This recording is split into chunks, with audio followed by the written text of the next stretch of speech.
another glorious day, my tea sippers, and you know what time it is. I hope you have all of your crumpets together because it's time to dish tea. And you're dishing tea, darlings, with Big Meat. Can't wait. It's time to dish tea with Big Meat. It's time to dish tea with Big Meat. It's time to dish tea with Big Meat. It's time to dish tea with Big Meat. Darling.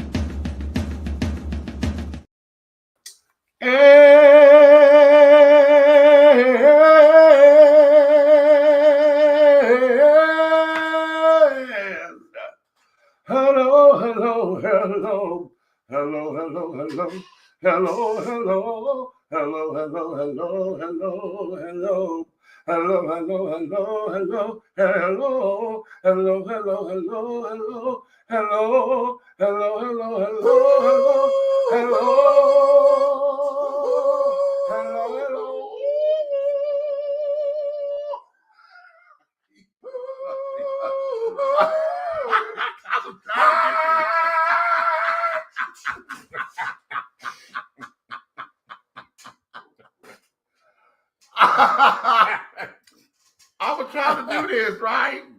But damn it, I looked at him.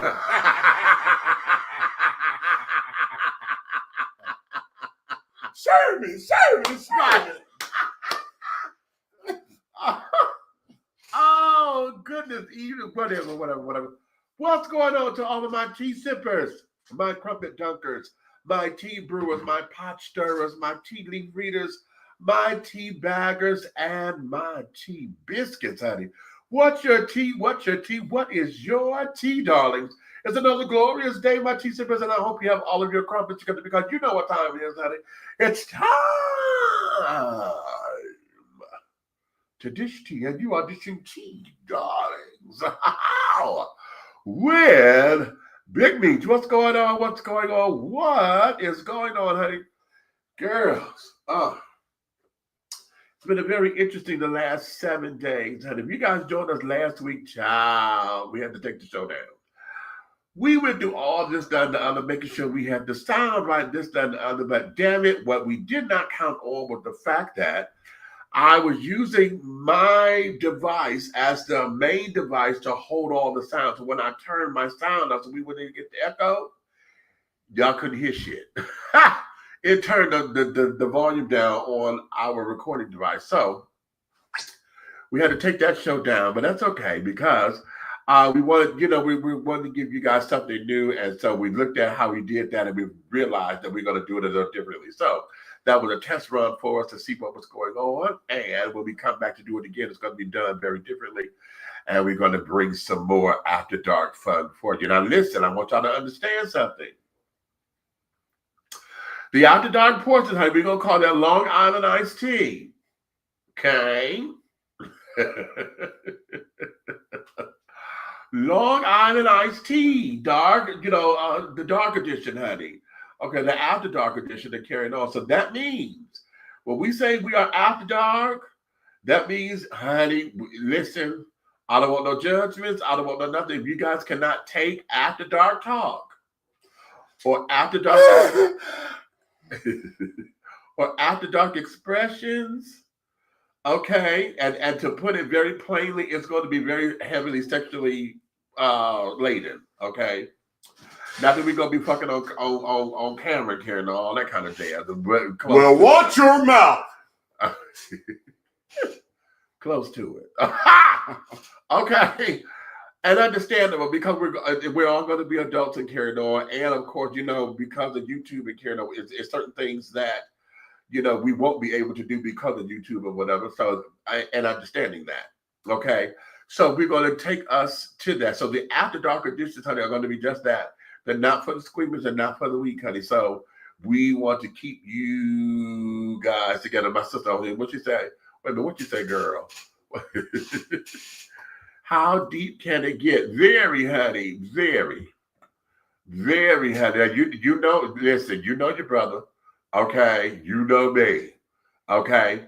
So having said all that, let me bring in my co-host up in here. Okay. Turn.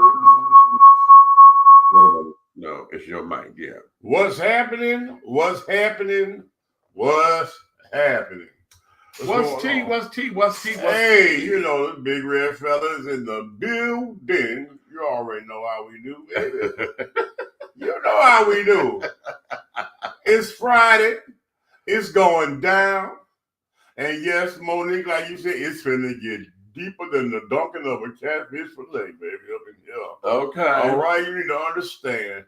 Tonight is the night. Hey, Tip. Okay, right. How you doing? E-Groove, what's happening? What's cracking lacking? DJ E-Groove is in the building. Okay. She's our resident DJ over at WTEA Radio and over on WHAR, the brother station. Okay. Doing her thing and spinning. So you guys understand, understand, overstand, honey, that we got it going the way that we got it going. Okay. Wait a minute. What's your question? Show is going to be piping hot tonight. You understand it? You understand it. Now, tonight, we're going to get into a few topics, honey, that I think is going to take us there. I've titled tonight's show, You Can't Handle the Truth. Not having the hard conversations, okay? Because we don't want to be honest with the answers, okay? You know, and I'm coming here, you know, we've talked about this in many different ways on the show, but I want to be very specific because I got a few videos I want to show you guys that I know is going to spark those kind of conversations, okay? And the reason why I know is because of the nature of the videos, all right? But before we start and get into it, I want you guys to understand, I always like to preference Oprah and Iyanla. When they had the hard conversation talk, after 11 years of Iyanla not being on the Oprah Winfrey Show, she came back and her and Oprah had that powwow. It was a 2-day. Y'all remember that? And they had to get all of that out because it was a discombobulation there. One of the things that have disturbed me, that I've always wondered what happened. Nobody went to Barbara Walters publicly to be like, bitch, you started this shit. Because it was Barbara Walters who snatched Iyanla from Oprah to give her this show and blah, da, da, da, da, da, da, and yada, yada, yada. Barbara Walters put that in motion. Okay. And so we never heard of anything public about that. And Lord knows, if I ever get the opportunity to interview Iyanla and or Oprah, that's going to be one of my questions, honey. How come no one went public with that? Because Barbara said, "Who's gonna check me?" Well, she should. Well, if anybody had the balls to do it, it was Oprah, because Oprah was just at her status, you know. And so that was that. So when we talk about having difficult conversations, it becomes like, what is it? Okay, it becomes one of those, oh my God, it becomes, why you so quiet? You know, y'all know how when you are in a hard conversation and it's okay when you're the one doing the checking, when you can sit down there and read somebody's rights and read them for filth and get them together, blah, blah, blah, blah, blah, blah, blah, blah, blah. But when the shoe is on the other foot and you got to be checked,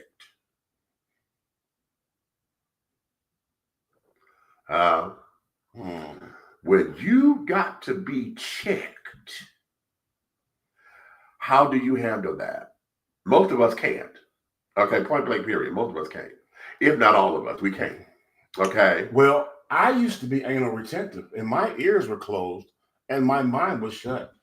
It was only open to my ideas. And then I took accountability.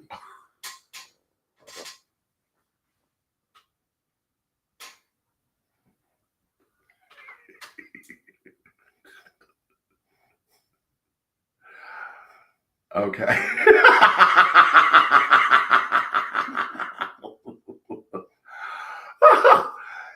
In any event, okay, do you take accountability? I know for me, now let me get personal. For me, yeah, okay, it's difficult. However, what you would hear me say a lot is, let me process that. Okay.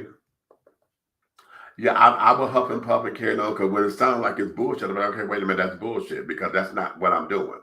You know, yes, the fuck it is. Okay, this one like to tell me, you don't see yourself. I'm on the outside looking in, I can see you. And I'm like, okay, that's still bullshit.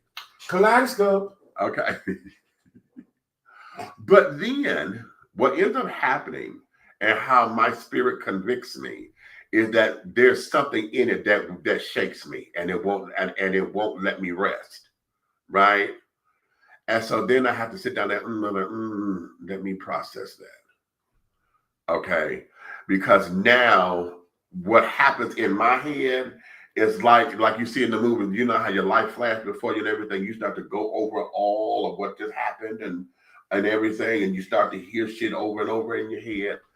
I do that. Okay? And so yeah, I have to process it down. Once I process it down and I'm able to have a conversation about, okay, wait a minute, let's revisit this. And usually that means I'm in a better space to have conversation. And I'm able to then now receive, not just give, but to receive what's being said, right? Right. And if folks are right, I would tell them, and yeah, you have to eat a little crow here and there. But I am one who will.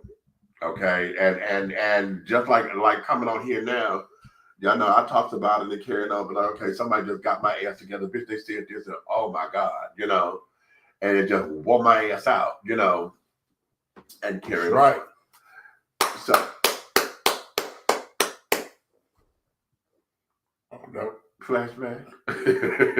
I'm sorry, I misunderstood the subject.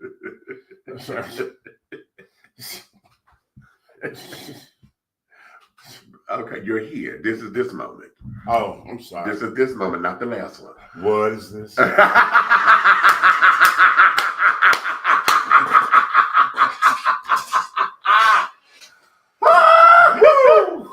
Right. Baby. Okay. Baby. We'll save that for the After Dark show. Baby. We'll save that for the After Dark. Okay. Boy. This one ain't it. Okay. Bacon. Oh, grease. Okay. Okay.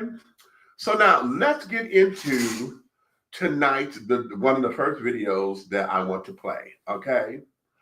Now, I'm going to get into this because, ladies, I'm coming to y'all first. Okay. And I'm coming to you because I need to understand something here. Okay. When we talk about lavender weddings, do y'all know what lavender weddings are? Put it in the comments. If you know what a lavender wedding is, put it in the comments. Let me see you put purple hearts in there. If you got purple hearts, if you know what a lavender wedding is, put a purple heart in the comments. Okay. If you don't, put a question mark. Okay, just question mark. Be like, what the hell? Okay. Or WTF, what the fuck? Okay. If you don't know what a lavender, yes, I know what a lavender wedding is. Okay, come on, Tiff. Okay. So, all right. So as y'all doing that, I'm going to explain it. A lavender wedding is the colloquial term being used when a woman is knowingly marrying a gay man. Okay? And she's accepted he's gay. She's accepted all of that, but they love each other and they are determined to, have a life together for whatever reasons all this is and carrying on, right? And okay, right? Who are we to challenge that? However, I want to play this video because, ladies, I want y'all to be very honest with me. If someone came to you like this, what is your response? Ladies, I'm back. I'm putting down the poison fruit and giving my gay life the boot. Ready to find the woman of my dreams who's looking for a man with means. I'm walking on the righteous path again and will only see a man as a friend. I need a God-fearing woman who's good at obeying and who can keep my eyes from straying. I still may be a little fruity, but rest assured, I'm looking for womanly beauty. Yes, I may have a feminine stride, but it is my ultimate goal to provide. Hoping to soon find my damsel in distress and put my unholy life to rest. If you need a husband and a man that is true, well, baby, you know just what to do. I need all the single women to come to the front of the line because it's time that I claimed mine.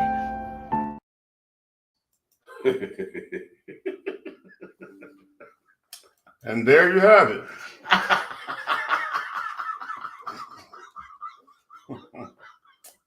Ladies.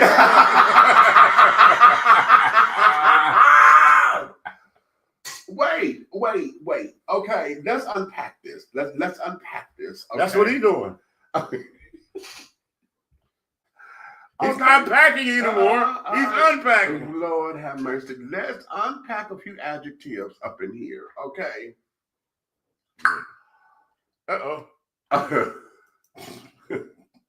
Here's the tea. Okay. Now I'm sure that this is some kind of skit or whatever the case may be. I don't think so.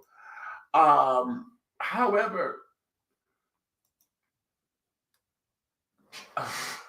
Well, I'm stuck. he was. The whole thing of it is, one of the things y'all know that I say a lot of times here is that masculine energy is going to attract feminine energy. Okay. And any woman who finds themselves attractive to that kind of a feminine man has got to have a whole bunch of damn masculine energy. So if she's not a stud herself or a recovering stud because she's trying to live straight or whatever, like as he claimed. That's not always true. Okay. Mickey. That is not always true. Well, maybe she been getting her ass beat all her life through her relationship. You know, everybody been hands-on like Everlast. right. And she wanted to find somebody that she was equally scratched their eyeballs out. You know what I'm saying? You know what I'm saying? You know what? When it comes down to friendships and carrying on, you know, a lot of women, you know, see gay men as the refuge, right? They see us to be, you know, all of, you know, the bells and the whistles. Yeah, because they got that right? spirit in them. Okay. We will never part.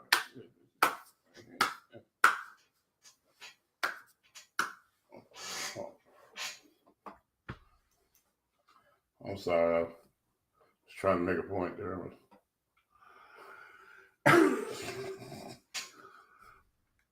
To your point. Okay. Of understanding Nettie and Celie. Okay. Me and you, us never part. Maki Dada. Okay. But oftentimes, you know, women find comfort and warmth and all of that with gay men. And you know, they find security, they find all the stuff that they want in a man. And when they're not wanting to be sexual, because gay men do not come on to them sexually or whatever, you know, they feel as though, okay, I can be my most vulnerable, right? However, So okay, crash. Okay. So you saying they get married, right? And nobody want to do the drunken monkeys because they actually not connected. Well, no, I didn't get to the marriage part yet. I'm still talking about friendship just yet. I'm going to come into marriage. Oh, you're talking about Pinky. Okay. All right. Right. All right. But here's where it is when it comes down to marriage that I'm trying to understand. Now, I don't have the ins and outs on this. Okay. I'm just going by what's being presented. And in this particular case, you know, ladies, if a gay man came on to you like that and said, listen, I'm delivered, you know, and carrying on. I'm and no longer gay. I don't like men. I want to put this lifestyle behind me, and it's, they always say lifestyle, not culture, but they want to put this behind me, and this, that, and the other. Are you willing to do that? Now, listen, let me be very transparent here. Yeah, you didn't do that. Okay, what? Be transparent. I didn't what? Be somebody's parent. Go ahead. Shut up. Okay. There was a girl in college. Her name was DeAndrea. Shout out to D. Okay. She and I were down at Wayne State University together. I liked her a lot. A lot. But what I did not understand was it was nothing sexual. I liked her. She was, you know, kind of tall because she was like maybe 5'9". She was a thick girl, top heavy, carried on, you know, not necessarily an hourglass figure, but nice.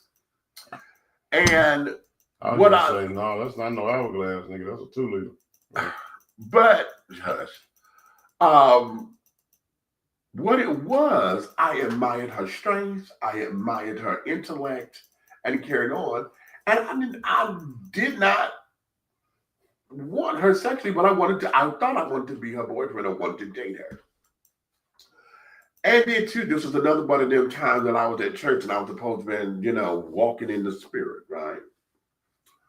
Okay. Okay, so this is what? This is 87, so I'm 17, almost 18. Okay. And I went to her and I told her, kind of similar to what he just said, and you know, I know I may be feminine and this, that, and I did say to her, you know, that, you know, I hope that my feminine ways is not a turn on, you know, or whatever, and this, that, and other, because I've been this way all my life. And so she came to me and she was flattered, right? She let me down easily. And she said, you know, well, I'm not necessarily looking for a romantic partner right now with this, that, and the other, but I love hanging around you. And so we used to shoot pool and stuff together. And that's what ended up how we managed to salvage the friendship, because we stayed playing pool or whatever. But then I got bit by the bug and became a hoe, and I started fucking the guys around the corner.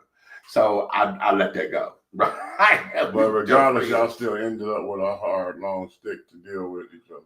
It makes sense with a lot of balls. Yeah, on the table. Wherever you want to do it at, it's okay. Well, we stayed on the table. As long as you stayed on the table. It's a sturdy table, it's a pool table. But at the end of the day, I mean, I commend my Afro-American people for being mature enough to rechannel their energy to somewhere that's not a losing battle.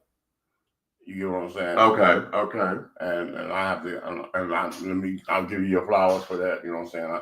I don't know her to deflower her. You know what I'm saying? But I probably didn't mean it that way. But yeah, I don't know her to give her flowers as well. But you know, it's just that we gotta need a lot of people to have that communication channel and that transparency in life to be able to doggone, you know what I'm saying, agree to disagree, right, or become to some type of means when it comes to relationships. I think because a lot of relationships are being destroyed in our communities based on people not having the hard conversations. People they're alluring and avoiding what the real problem is, and they'll take what the real problem is, sweep it under the rug, and create these falsified problems, and then point fingers, and then it becomes a battle, right, with an end to a means where there's like you're going back and forth with a person, and at the end of the day, if you sit back and pay attention to what you're talking about, it means absolutely nothing to the strength of a relationship under the eyes of God. You know what I'm saying? Right. So you got people. I tell people all the time: pick and choose your battles for strengthening, but only fight the wars. Hey. I like that. You know, relationships are a gym. Right. You are in there working out. Every day you get up, it's a workout. You got people saying, oh, you need to do 5,000 steps a day or whatever right here, you know what I'm saying? Well, guess what? You need to do 5,000 steps in your relationship every day in order to keep it healthy. Okay. You know, why go to bed guessing and wake up wondering? Hey, okay. Exactly. Wait a minute. What you say, Tiff? What y'all sipping on? Nothing but water in my cup tonight. Today is day 33 of 90-day liquor-free challenge. Wish your sister well. Okay, well, you are a third of the way there. Hey, Tiff, I got water too, and I ain't licked nothing in 90 days myself, so I'm good. We're on the same page. All right. You know what? That's my brother. I'm gonna let him have it. She said liquor free. My bad. Wrong lick. My bad. You know what?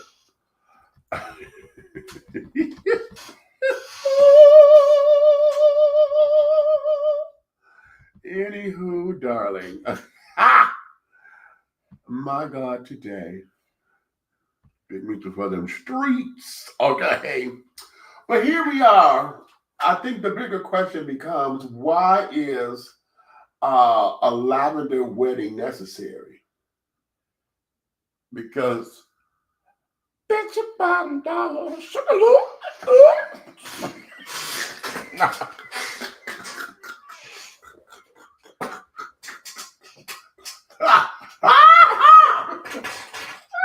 sick of you.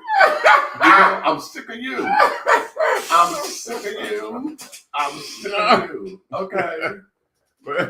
Okay. hey man, real talk though. I'm gonna put it to you like this. I really feel like there's too many labels placed on things that are the same thing. Mm-hmm. You know what I'm saying? A box of rainbow crayons, right? Okay. And a carton of pencils. At the end of the day, they both draw images.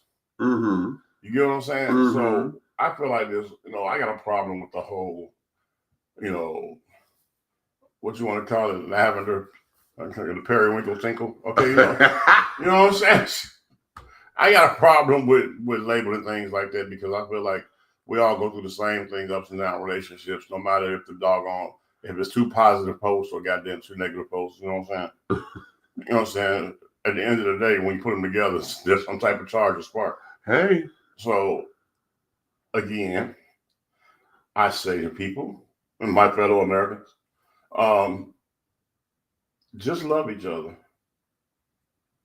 You know what I'm saying? Love today so you can love tomorrow. But love each other because together the love is more powerful. That's it. Okay, that's a real cute sentiment. Okay. It's the truth. I mean, no matter what it is, just love each other. Love is an action word. Right. I love yous don't mean nothing without reciprocations of IOUs. Mm-hmm. And don't owe nobody but the love that they gave you. That's all you have to do. Okay. But now here we go. Are we mature enough to handle that? See, a lot of all this whole lavender shit and carrying on, I believe it deals with a lot of self-esteem issues. Folks don't want to be alone. I do believe that sometimes it's out of business relationships. Yeah, because some people ain't got no business being together. Right. It's a business arrangement or whatever, it's for paperwork duties and things of that nature. It is for rites of passage or whatever. And men, can I say this, get this out? Go ahead. Women and men, stop getting in matrimonial relationships and building lives of people for what can I say? We're gonna say for the come up. Oh, yeah. You know what I'm saying? Exactly. Stop doing that. Yeah. If you need a roof over your head, they got subsidized housing in Section 8 for that. You don't need to ruin nobody's life. You know what I'm saying? To do that. If at the end of the day, Starship is open 24 hours in most places. You don't need to ruin nobody's life to do that. It's just so many options that you have when it comes to not wasting nobody's time. Because when you marry a person, right? And the whole time in the shadows of that relationship, you're entertaining others. Mm-hmm. Physically, mentally, emotionally. And to me, the person that's doing it will never be accountable for it because they're going to try to come up with an excuse for their mess. Right. You know what I'm saying? Right. You point a finger at somebody, you got 3 pointing back at yourself. You know, and I tell people all the time, just say, hey, I effed up. Players F up. You know, let me go one here. I'm going to add to that because it's more than the fuck up. Because a lot of times, remember, today is you can't handle the truth. Right. Because a lot of times, if you know you are not someone who is a monogamous person, why would you then take a vow of monogamy when you know that's not you? Would you? And that's in marriage, but even if you're just in a relationship, if y'all are dating and you're just dating, that's one thing. If you stand up there and say, I'm exclusively dating you. Right. Okay, I'm exclusively dating you. Then that means that my black book and all of my social media, you know, those date lines, whatever, I put that on hold because my focus is here. If that is not the truth, to me, that's the only way to go. Okay. To me, that's the only way to go. And you know, to be in a situation, you know what I'm saying, if you've been in a situation for years, right, and then you end up, you know, life get to life, and you know what I'm saying, and somebody lets Satan in, you know what I'm saying, and they, you know, start wanting, you know, everybody wants to be a victim, right? So, Right. So when that started going back and forth like that, you become used to that one spirit. Right. Okay. So I tell everybody, when that gate opens, don't get excited and pour yourself back into the streets. Don't go to who the hell left the gate open and flood the streets, right? Okay. Because you don't know what's going on out there. You used to know what was going on. Right. Right. So I tell people all the time, right now, the best thing to do is find that woman. And like you said, exclusivity, you know, exclusivity. Mm-hmm. You get with that one person exclusively. That's you. Right. Because guess what? It doesn't lock you in, but it doesn't lock you out. Exactly. You know what I'm saying? And it keeps you being able to concentrate on the things that are more important and building a friendship that turns it possibly into a relationship. Right. Because you have opportunity there for it to be just a great friendship. Exactly. So at the end of the day, don't lie about it, don't cry about it, be about it, try about it. But one lie tells another. So, and there you have it. Okay. And there you have it. Okay. So all right, what we got? I got Big Sir, what's the latest on the campaign unless you've addressed it already? I'm coming to that. We'll get back to that. I'm gonna come back to that because there's some developments, honey, and I got to give you, baby. Okay. Let's go here. Hey, Miss Tiffany Amber is in with us. Hey, baby. Hey. Now on the same lines, okay, I'm gonna play this video. Uh-oh. And let's talk. Bro, whatever, dog. I'm not gay, bro. I'm not, bro. Y'all gay. Whatever, dog. I'm not gay. Hey, can y'all tell me if this make me gay? My man's invited me to a bachelor party. So when I get there, none of the strippers is trying to get down. So he walk up to me. He like, I want you to meet somebody. He like, this my man's Rodney. So I'm like, what up, though? Me and Rodney get to kicking it. Rodney get a few drinks, and Rodney like, yeah, I'm a trans man. I'm like, what do that mean? He said, I used to be a woman. I transitioned into a man. I'm like, that's crazy. We get a few more drinks. Rodney get to showing me all the pictures from when he used to be a woman. He like, this is how I looked. He started showing me pictures of when he had titties. He even started showing me pictures and videos of him squirting. So I'm like, you still can do this? He like, I still got the parts for the squirting. Say less. We sneak off. We go in the bathroom. I'm killing Rodney from the back. Killing Rodney. They all bust in, taking pictures, recording. Talking, we knew you was gay. How? This is a woman. It's a vagina.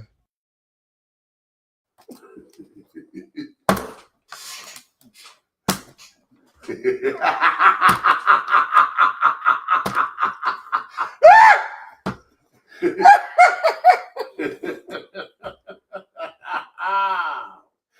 a minute.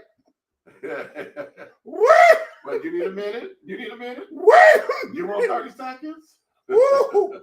Wait a minute. Wait. Wait a minute. Hold on. I'll give you 30. I'll give you 30.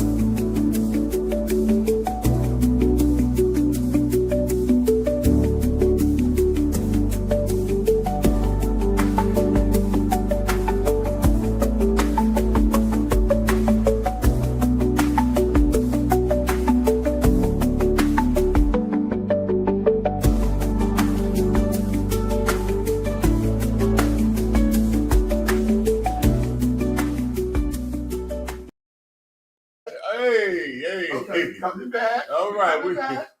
All right. Y'all excuse me because he was doing the dog slay with Rodney. Okay. So now, his question, because he posted it on Instagram, children. And his question that he wanted folks in the comments to ask him, does that make him gay? Whew.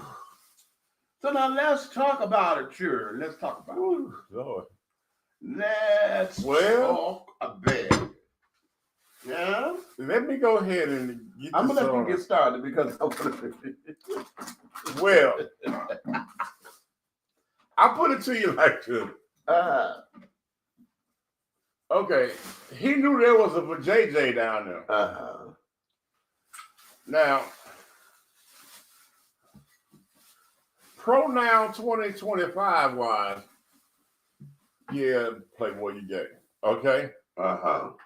But reality of what the creation of God is, no, that was just a heterosexual move. You know what I'm saying? You planted one, but right. As long as you wasn't calling it Rodney while you was doing lies and garbage, because of course he did. What other name? He didn't have another name. You gay, bro. Okay.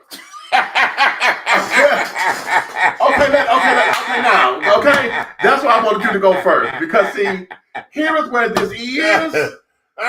Here is where this is. Let's talk. I'm going to go what he said.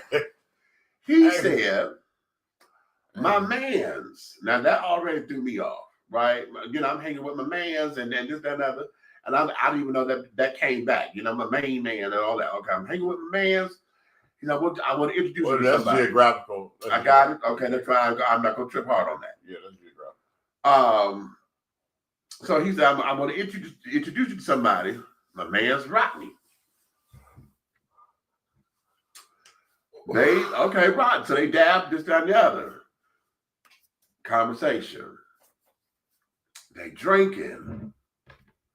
Rodney got hot because Rodney is living his life as a gay man. Clock the T. Watermelon. Okay, clock the T. This is why Rodney is pressing here.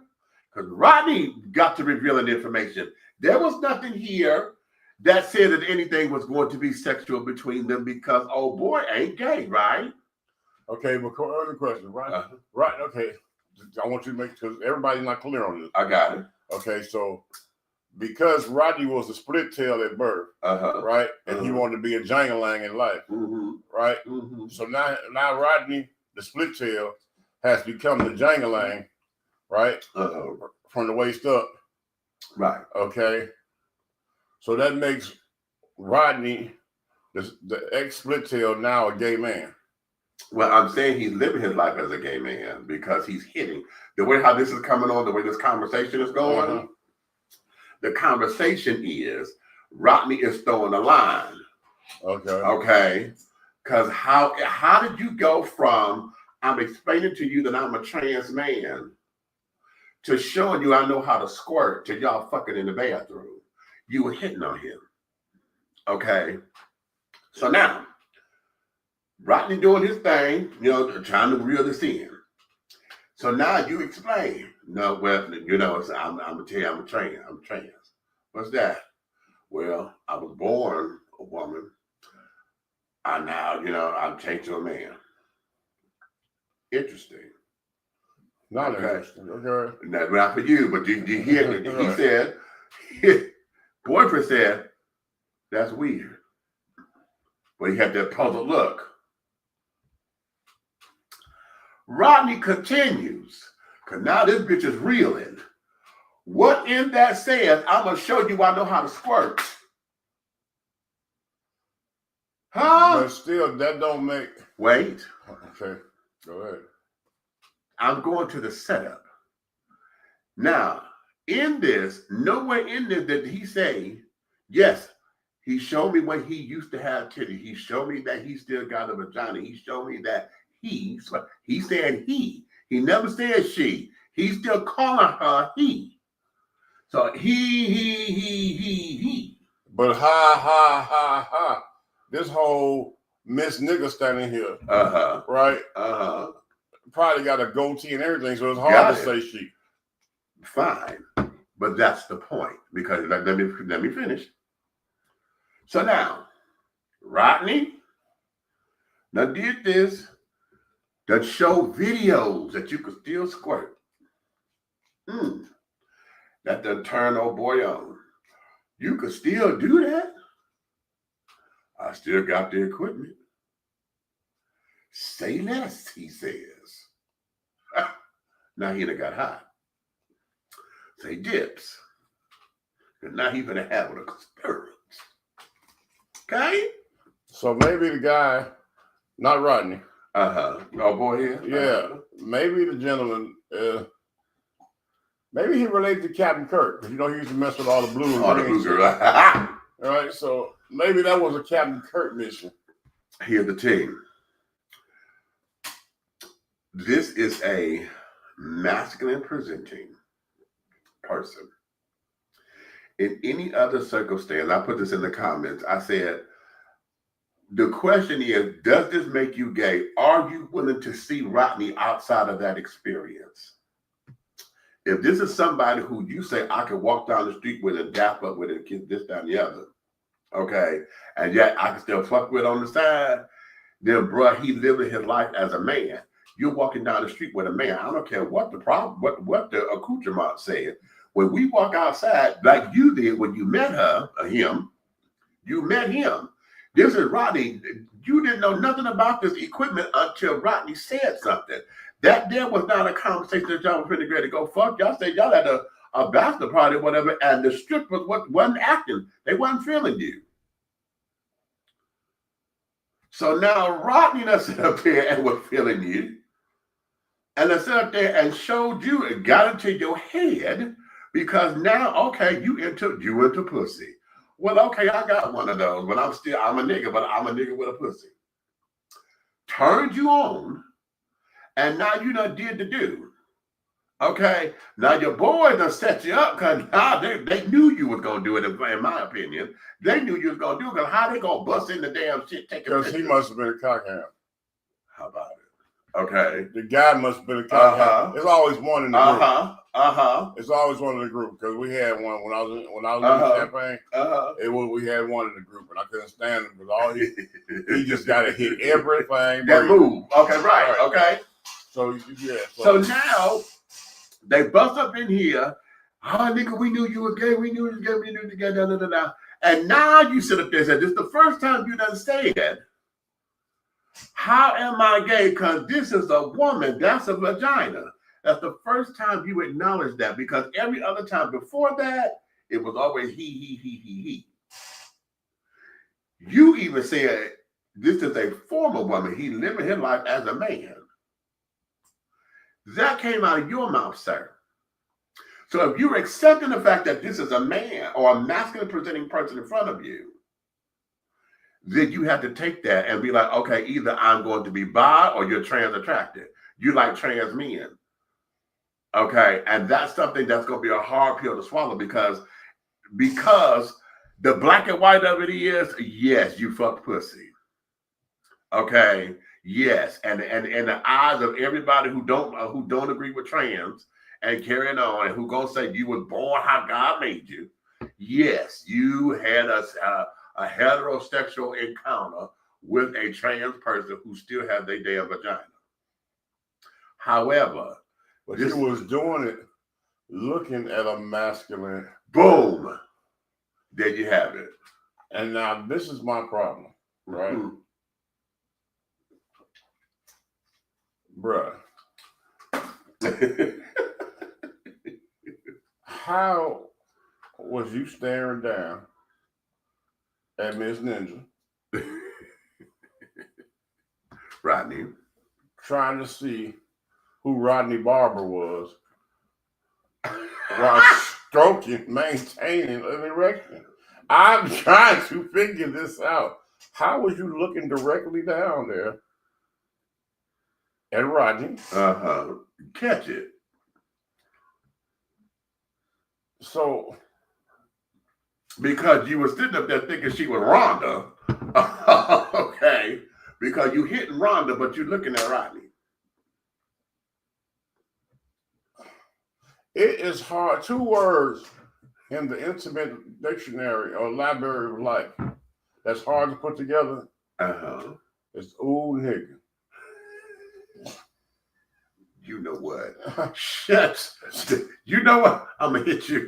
Oh, I am going to.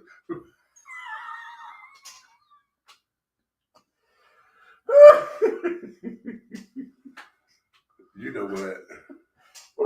I'm sick of you.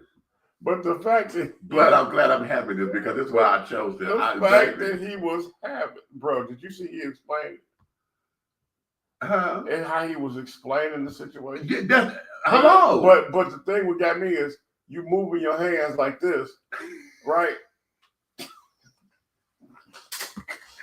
And you still saying you was hitting Rodney. Boom! Boom! No, sir. No, sir. Foul on the play. No, sir. 10-yard penalty. No, sir. No, sir. Listen to, this is what he's saying. No, sir. Not what the reality of this is what he's saying. You No, hit sir. Rodney. No, Because now you will not get your nitro wood tonight. Oh, No, you know sir. what? No. No, sir. Speaking of, where's my bottle? You got to get that to go. Look. No, my brother, you gotta get your own.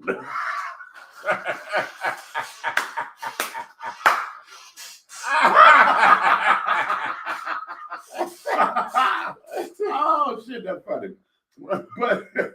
But this is where that is because now I'm sure for shits and giggles and carrying on that this is another one of these little clickbait little things that the folks are doing now.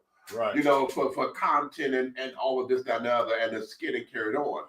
But let's look at that because see, ladies, men, no, fuck that, everybody. Let me talk to you. Let me talk to the men folk, okay? Men, am I true hetero-attractional men, okay? And what I mean by hetero-attractional is that you know you are attracted to the opposite gender, the opposite form. You are male, you are masculine. You want a female, feminine presenting person. Okay? Well, yeah, that'd be me.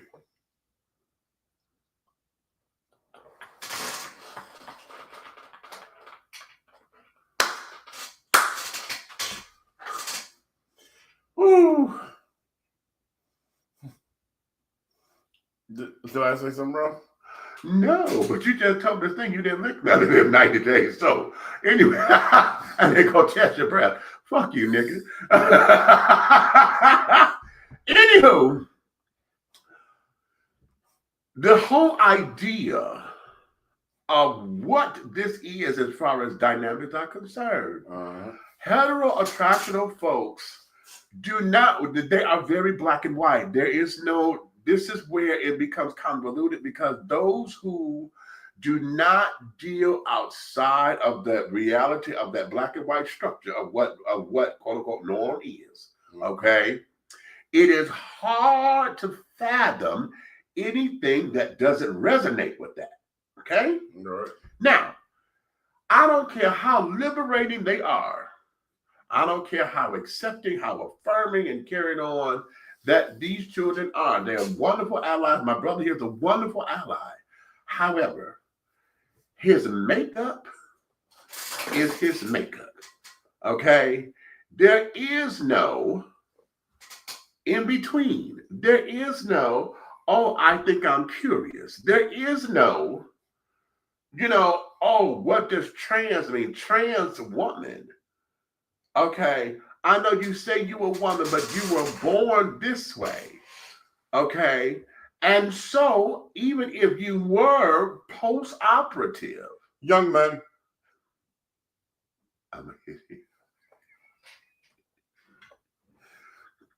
Even if you were post-operative, meaning that they had a SRS, sexual reassignment surgery. I'm a real boy. I need that on the soundbite. Okay. That Pinocchio soundbite is delicious right here. Okay. That there, it does not compute in the science of it all. Okay. Not for anyone who identifies as heteroattractional. Now, let me go here. I want to stress this point. I am not talking about those who have been experimenting and realize that their sexuality is a little bit more fluid than others. Okay? Because we have those who are hetero-identified, but they do sleep with trans women because they accept that trans women are women, right?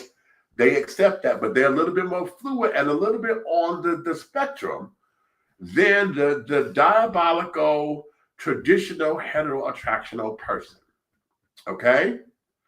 Those who are a little bit more fluid are willing to experiment, are willing to go out there and carry on. I'm not talking about them.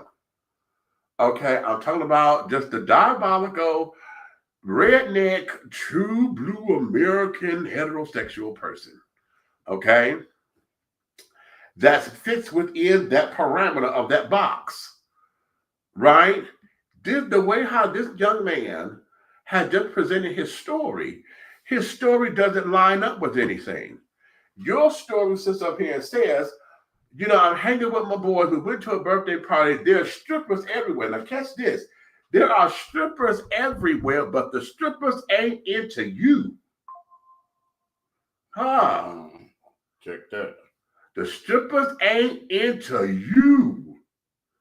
So, here, they say, I want to introduce you to somebody. Now, here's the question. Now, you know what? Let me go back a little bit because now I'm going to stir the pot just a little bit. Because, all right, Rodney is there. Your boys knew Rodney was there because they say, hey, there's somebody here I want you to meet. So that means your boys knew what the tea is.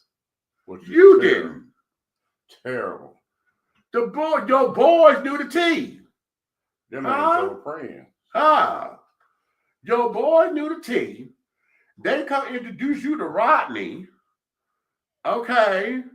And all right. Now the question becomes, what kind of party was this?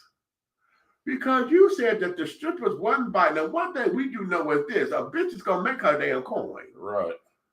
Okay, listen. As gay as I am, bitch, when I went to the strip club, this bitches came over to me and I had to tell her I'm good. I went, you sure, daddy? They coming to make a coin. They gonna get it. Okay. So if they didn't come up to you, what was you doing? What were you doing? Or what kind of party was this? Because were you biting? Because see, this is the whole thing. Y'all kept talking about, they talking about, I knew you was gay, I knew you was gay. Did they set you up because you was at a place where there was gay strippers? Was this a gay party that was all male strippers? Right. Huh? That's the right question. Okay. Was this a party where there was all male strippers and they did not appease you? Because maybe they wasn't the right build, the right, I like big guys, honey. Whenever I go see the strippers are carrying on, all right, they okay. But hell, the thick one is always the one to get my coin. Okay, if I'm going to give it, now you got to work for it because I just don't give my coin. Okay, you got it because you're there to sell sex. You're there to sell the fantasy. Just because you walk around in the G Street don't mean shit. But if you can make me want to go in my pocket, about, oh, come here, baby, shit, wait a minute. If you make me do that, then you the bad motherfucker. And that's for a woman too. Especially if a woman can make me go in my pocket, that's a bad bitch. Okay, and not the sympathy tip. You know what I'm saying? Oh, I have to give it to her just cause. I've done that a few times. How many times you gave her mercy? Huh? Go ahead. Now they're giving you mercy. Oh, shut up, fool. You be quiet. This boy.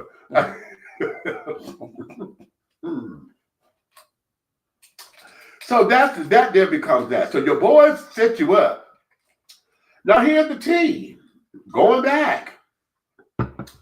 You say y'all slid off, and you said that fuck, you hit breaking Rodney off, honey, from the back. You were demonstrated. Breaking Rodney on the breaking Rodney off. Right. And you keep saying, I'm breaking Rodney off. Not that she told you what her former name was or whatever. You said she showed you pictures. She showed you videos. She said she still got the same equipment to do all that. You got hot. Okay. Now because the friends bust in and took all these damn pictures and laughing at Kiki and carrying on yada, yada, yada, you say, how did that make me gay? Because she's a woman and this was a vagina. That's what he said. And it ended there. What say y'all? Y'all quiet. Y'all quiet. Don't get quiet on me. Wait, Buck, what you say? Buck, I'm a dude. I like ladies. I'm listening. Stop. Okay, what's up, Chase? Tracy is in the house. What's up? What's up? What's up? What's up? Okay. Oh, Road is here. Hey, Road. What's going on, baby? Okay. So now, let's make it make sense, honey. Let's make it make sense.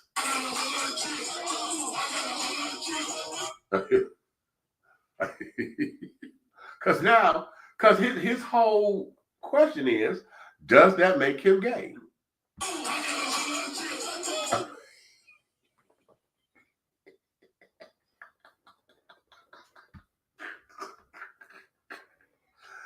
What, Groove? You said too damn much. What's too much, Groove? Explain.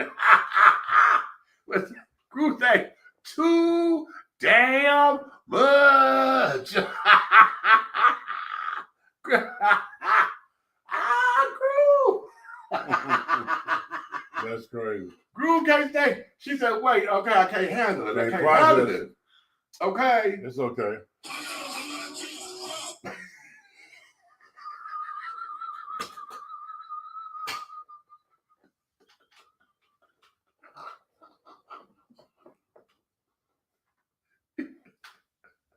You know you worked at me. What are you talking about? What are you looking at? What are you talking about? Oh, shit. Oh, people. So the guy with no name that was doing the mercy hump. Well, yeah, the 10 hub from the back. Call it Rodney name. Call it Rodney, right. Call it Rodney name. Right. So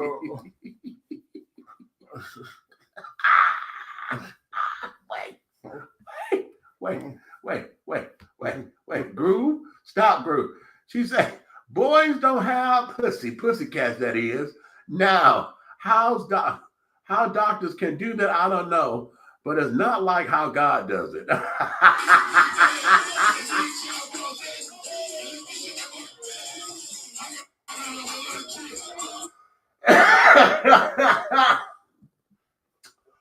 Oh, dear mercy. that's crazy. Oh, my. Oh. But see, in this case, Groove, you said boys don't have a pussycat. Okay, right. But in this...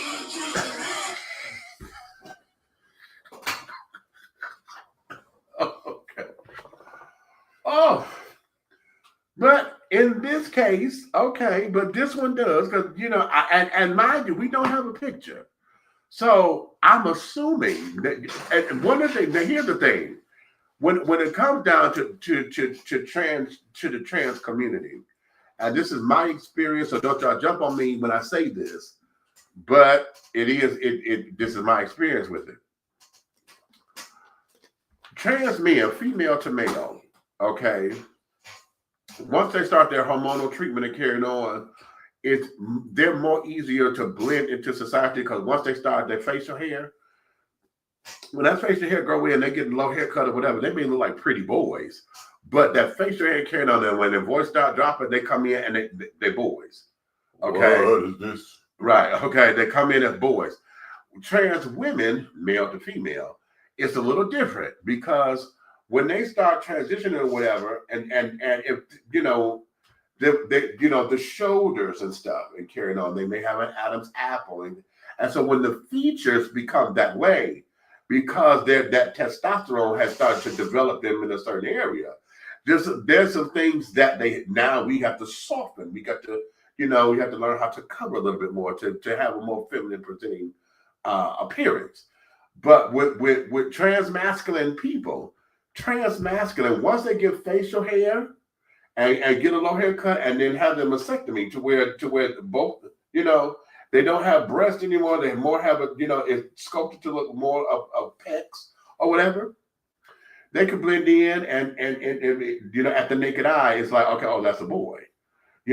Trans women, unless they're very passive or very pretty, they could get clocked, okay, because of the features. It usually. Oftentimes it's hands, feet, and shoulders. Okay, big old broad. They call them big backs now, but big old big back, broad shoulder. Shout out to Taylor. They always told you look for the Adam's apple. Hell, Candy Burrs wrote that in the song one day. Make sure you check for Adam's apple. And carrying on. And this, that, and the other, but hell, folks are starting to learn how to get that done. And, so a lot of guys don't have one. I don't have an Adam's apple. Okay. So with that, we've gotten stereotypical on what features to look for and carry it on. But there is that. So here, I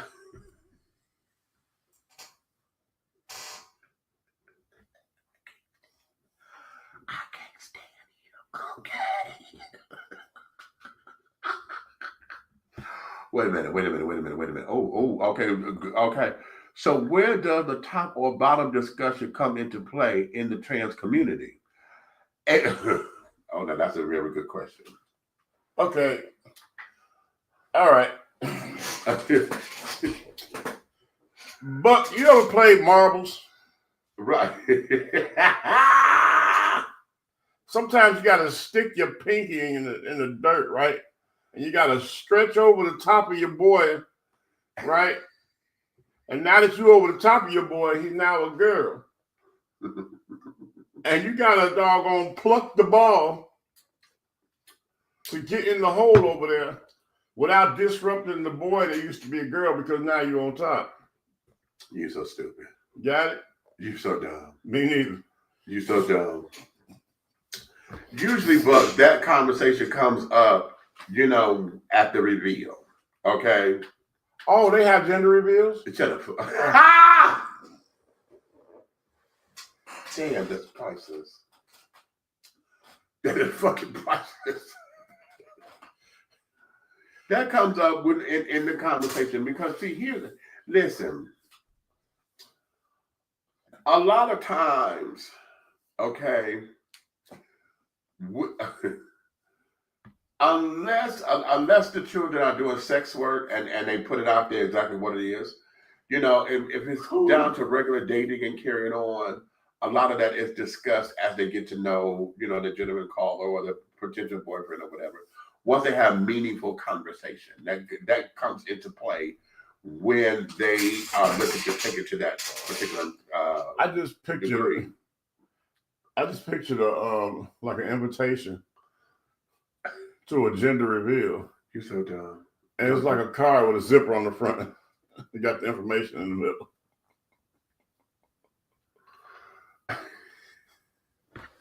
It is. I can't stand. Okay. So a lot of that comes, you know, when it's time to go into that particular direction, honey, they have that. Those who are engaged in sex work or whatever, that's right up front. They are a lot of times. Many of the children know where their money comes from, and if you remember watching Pose, I'm gonna use Electra, okay, in this particular regard, because as long as before she had her sexual reassignment surgery, she had the best of everything because the guy who was paying for everything, what did he tell her? He said, "I like my girls with a little extra." Okay. And so when she had got the money and went and had her surgery, he exed her, cut her off, and had the other girl, child. Y'all remember that episode? Bitch was just as beautiful as she was. Oh, that bitch was sickening. Came up in there with the fur coat and everything, and this, and this. And he moved Electra right the fuck on up out of there. Okay, because that's not what he wanted. Don't that make him gay? What? Huh? Don't that make him gay?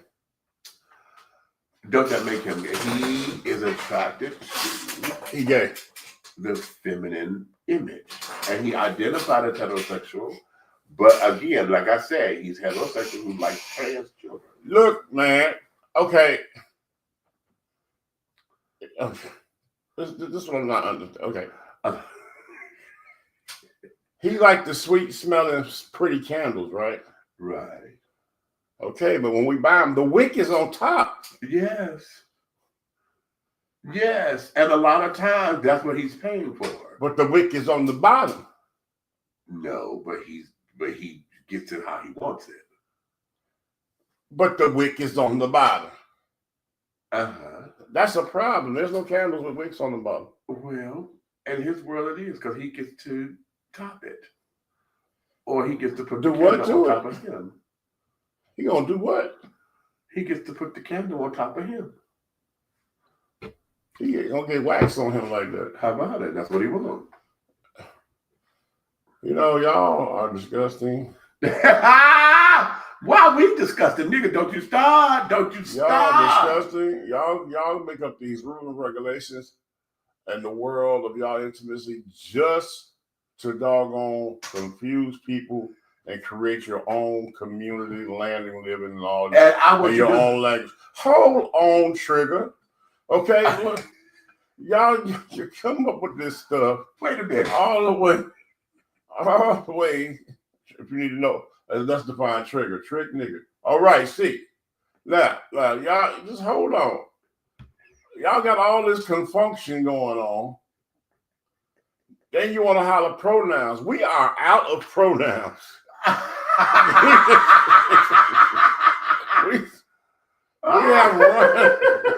we done ran out of pronouns.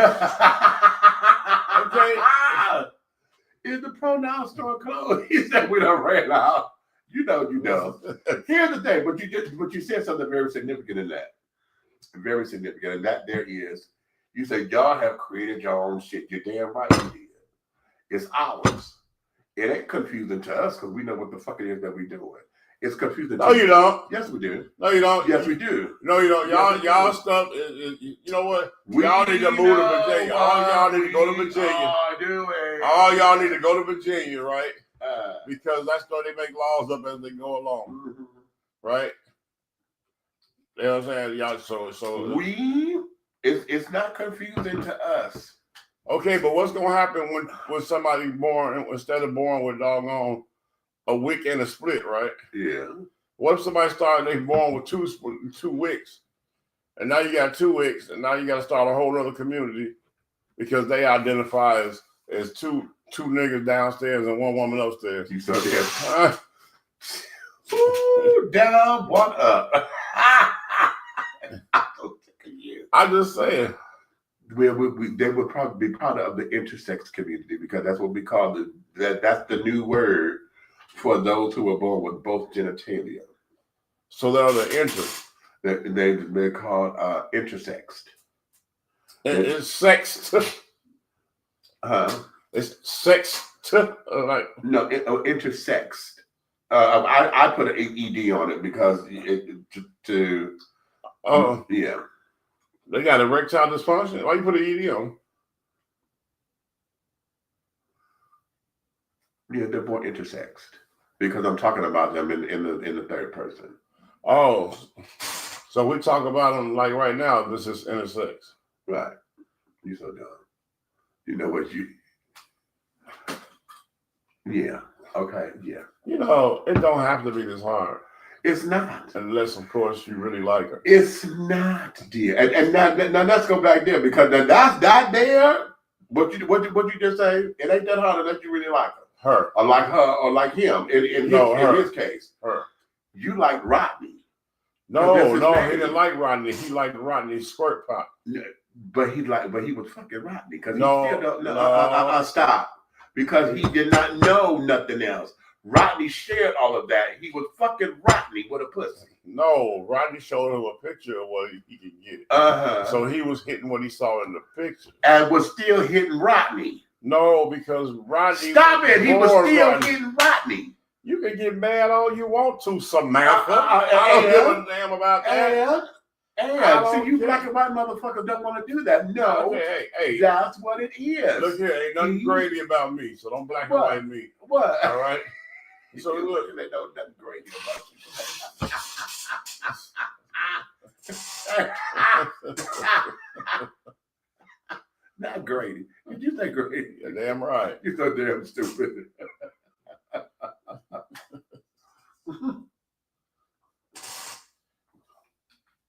Anywho, see, had you not right there, had you not had crayons when you was a kid, right? You understand what I'm saying? What about it? Right. Had you not been introduced to Skittles or anything like that, you would still be sipping that wine, but no, you took it to the head.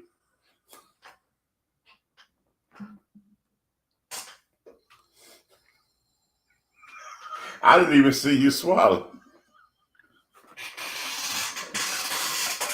That's good. That's good. That was good. I'm saying a man, like, yeah, back to what I've you been were saying, sipping 2 bottles. Like what you were saying. That bottle went up and came down deceased. No, but you didn't see me. I've been sipping on that throughout the night. I had 2 of them. Okay. Yeah. Back to you, Meech. Thank you. Okay. Okay, wait a minute. What is this? Hold on. Not the double D, double up. D. Yes, honey. Okay. Y'all, okay. Wait, what you say? Red, this is not the time for the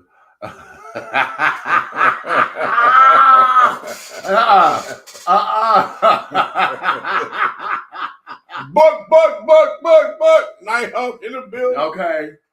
Listen, the whole idea is this, and I had someone in the comments say, honey, you a freak. You like what you like, honey, and you got down because that's what you wanted to do. Handle it.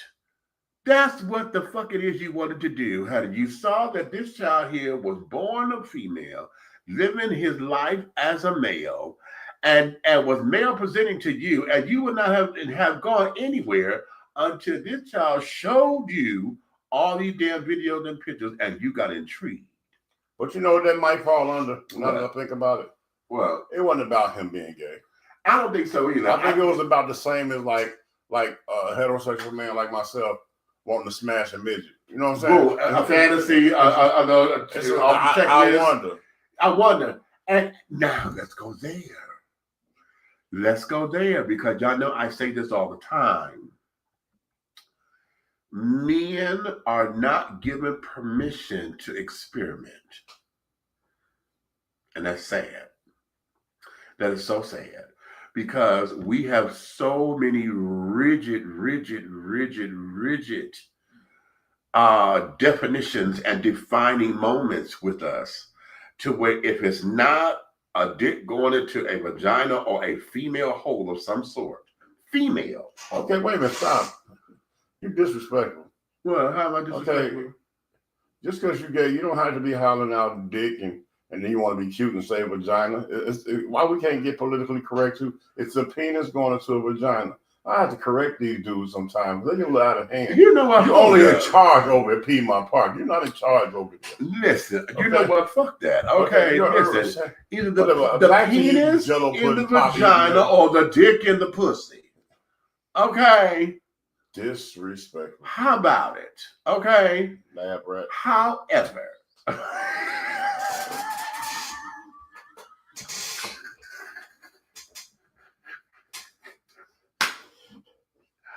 Wait a minute. You're going to make me make a phone call, man. Okay. Oh. Anywho. Whore, I say. Oh, good. Yeah. Okay. Okay.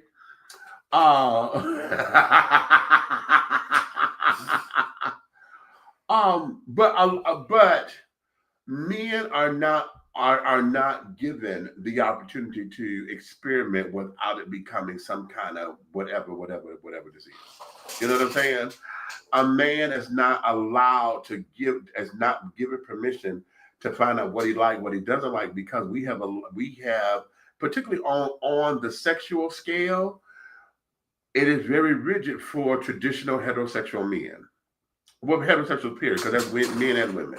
Okay, those who in that black and white, this is what it is kind of thing, they're not given permission to experiment. Okay, and then when we hear of the quote unquote anomalies, you know, where you hear like a woman who pegs a guy and this, that, and the other, men are sitting there, what the fuck are you talking about? You know, look at him. He talking about shooting and killing somebody. Why they got to be dead? They didn't say they were going to do that to you. Okay, and then that's not for those who have experimented and found that that's what they like. Okay. You see that? This is why men don't do shit. This is why they don't experiment. This is why they don't know nothing about their bodies. Oh, but nobody wanted to complain back when all the commercials of masculinity. Name a commercial of femininity that showed a man showing his doggone feminine side from back in the day up to now. Name one commercial marketing in the United States of America that even shows that in the factor of an American household, huh? Because everything has been masculine. Ho, ho, ho, green giant, okay, brawny, paper towels, ha, ha, ha. Right, bro, are you serious right now? Yes. Are you serious right now? I am. Huh? I am. And this is why, because see now, if y'all pay attention, he said name a commercial. Well, hell, the damn Swiffer mops and carried on now have a lot of single men who clean up their own apartments and stuff now with Swiffers. You know why? Because the government kicked them out their homes. They have no choice. They've been replaced with Section 8. Shut up. Okay, but the whole, but to your point though, and this is, and it supports what I'm saying. Okay, as far as what the rigid stuff is about men, about being a man in this world. This is why boyfriends sit up here asking, how the fuck am I gay? This is a vagina. This is a vagina. I'm fucking vagina. What the fuck are you talking about? Okay, and he's giving us that, and that there is the black and white of it all. Okay, like I said, for those who don't want to get into the whole minutia and the breakdown and the psychology of what trans is, okay, we gonna get down into just the basics. Okay, I got a dick, she got a pussy, I fuck the pussy. Okay, and that's how he's seeing it. But I don't know, because you was calling that thing Rodney, and that's where we are now. See, oh no, and that's where we are. Now what the argument that Red is posting is now the other part of it, because it's now that's what all of the come into play. They're like, man, bruh, wait a minute, it comes all of that because a lot of folks have not been able to process that or understand that particular side of it, because either they don't want to, they can't, or a lot of folks don't want to. I wouldn't even be on little Elder Barge. I wouldn't even be on him, right? But I wouldn't be on him as if he was doggone You know what I'm saying? And he was smashing Rodney. Uh-huh. And he was saying stuff like, oh, girl, like, girl. Right, Oh, right. girl. But he was doing the sleigh ride, and he was saying Rodney. Rodney, and that's where it is. I got a problem with that. And that's where it is. That is where it is. Wait a minute, Buck, you say what? Just claim your girl, Rodney, and at least one day you was at least gay-ish. That's okay, Rod. Just stand up and tell everybody, I'm a real boy. Right, okay. So there was that. Well, okay, let me hold on. I gotta go pee. Let me take a small little break. And yeah, I'll be right back in just a couple seconds. He's going to see Rodney's friend. You know what? I want to go see I want the pictures. I want the pictures and the video. That's what I want. How you all doing? My name is Jason Panner, and I'm the CEO and founder of B Condoms. Today I'm going to show you what it means to have the largest condom on the US market. As we can see, I have one of our Platinum XL B condoms in hand, and I have a ruler right there. The ruler is about 18 inches, right? What I'm going to show you right now is how I can actually take our condom all the way down to my elbow, right? So what you can see, we're pulling it all the way down. Now keep in mind, not only do we have the biggest condom in the market, our condoms are also pH sensitive, they're vegan friendly, they're organic, and we don't contain any of the fillers that other brands have. B Condoms, biggest condom on the US market, takes you all the way down to the elbow. Make sure to protect the culture. Thank you and take care.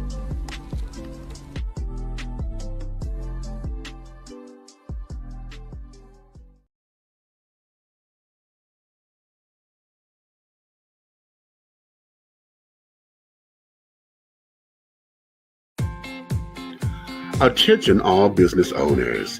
Use your advertising dollars here. Looking to reach a more diverse audience for your products and your services? Well, this is the platform for you.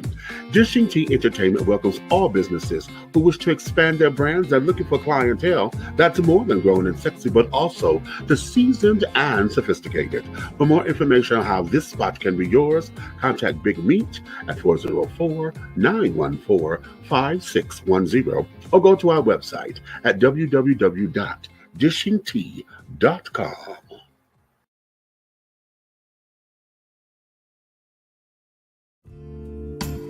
Be bold, be unique, be the tea with a unique body oil fragrance from the Sensuality Fragrance Collection.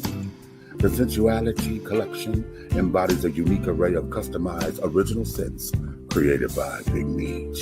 Indulge yourself in such fragrances as eye candy, foreplay, anticipation, shower fresh, naked beauty, or pay homage to the motherland and choose an oil from our exclusive Wakanda collection. Over 17 different scents that will tantalize your senses. Order yours today.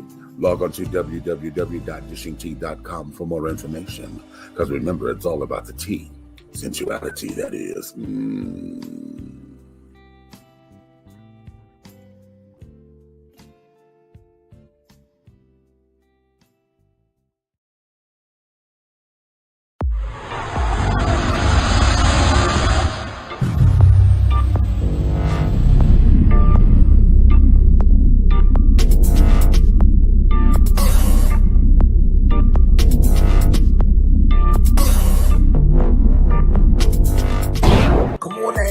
Black on, get into it. Black on, look at that David Ford right there, that's his thing. Black on, he don't know Tom.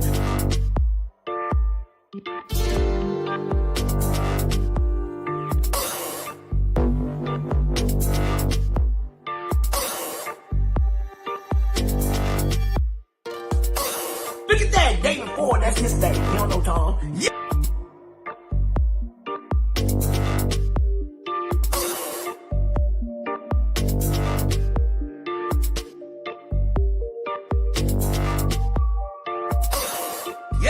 Oh, here we go.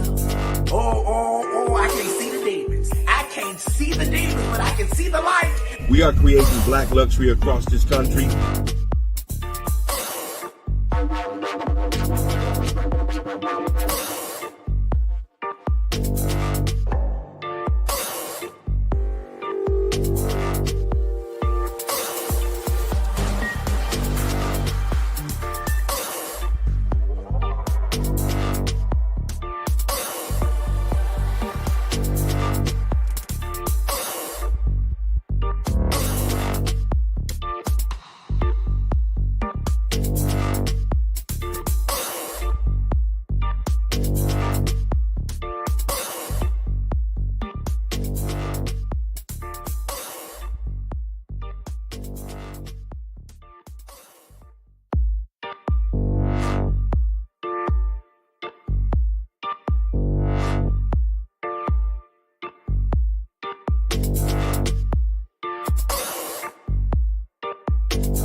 All right, we are back.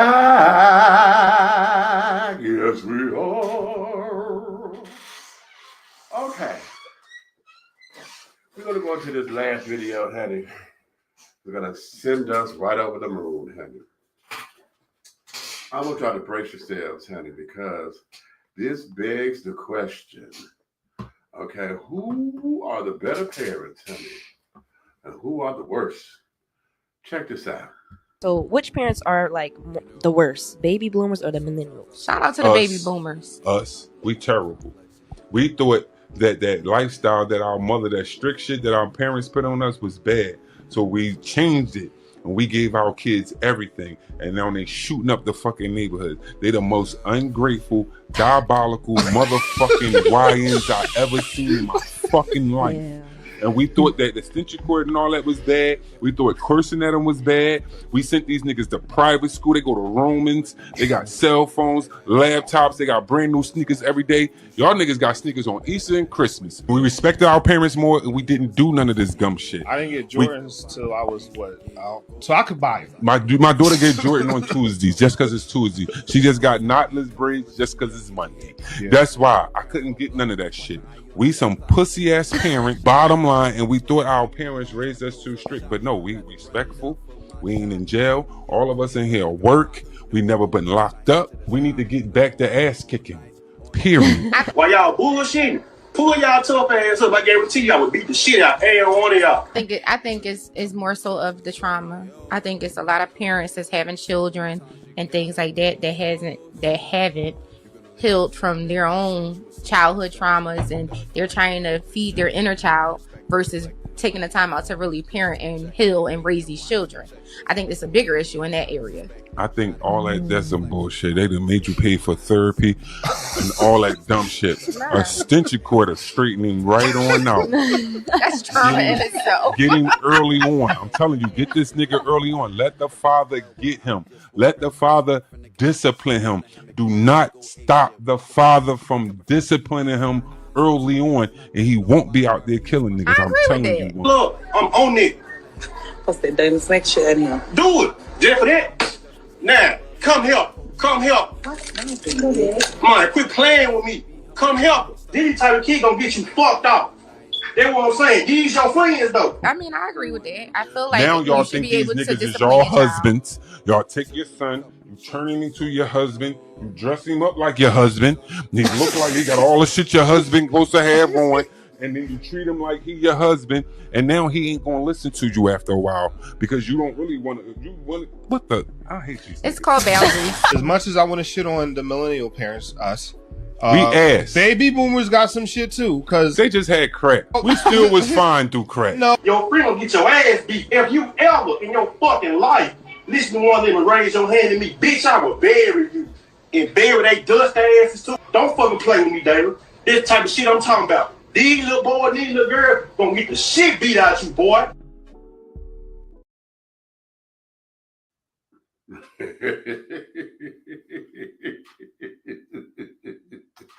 Well,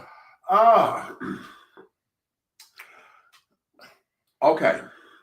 This came to me, and I've seen this on several occasions, and I wish I can see this in its entirety. I need to find out where this comes from completely, because as you see, well, this nigga, you lived it. What do you don't need to see it? You saw it in 3D. No. I'm talking about the clip, dear. I'm talking about the clip. Oh, okay. No, I'm talking about the clip, so that I can give them their credit, but also the part that's edited in with the father online with his son, because apparently they're online, okay, live, right, with the son's friends, and that's the part I want to see.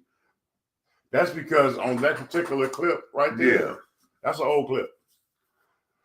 That particular clip, his friends were being disrespectful, and right, and it sounds like it, yeah. And what they were doing was saying what they would do and what they wouldn't take, and telling him that he ain't got to take that. You know, right? They trying to pump him up to get beat down. Right. So at the end of the day, I was born and raised by the Wish a Nigga Would tribe. Okay. And when I started parenting myself, I stood on the same, hey, yeah. And I'm still like that today. I don't care how old you get, I'm still your father.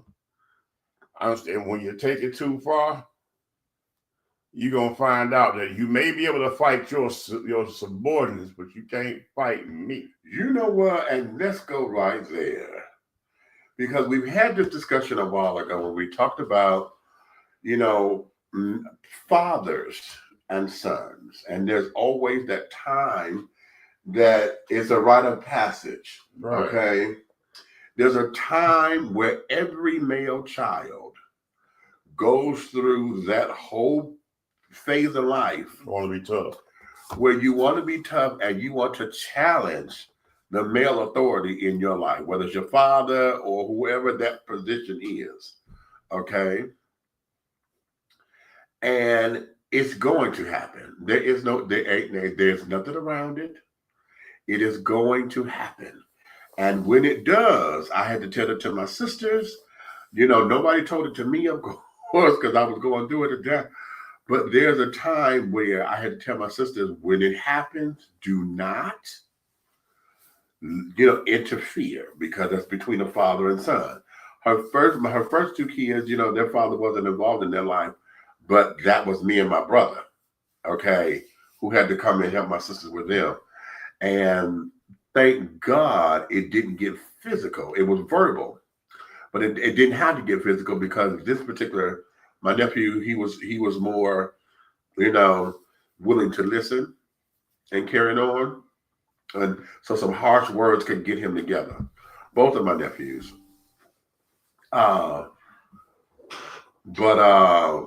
the second batch, okay, yeah, that's a whole different ball game. But here, that's a good question, Tiffany. She was saying, she said, so the clip mentions baby boomers and millennials. What about the Gen Xers? We're the Gen Xers.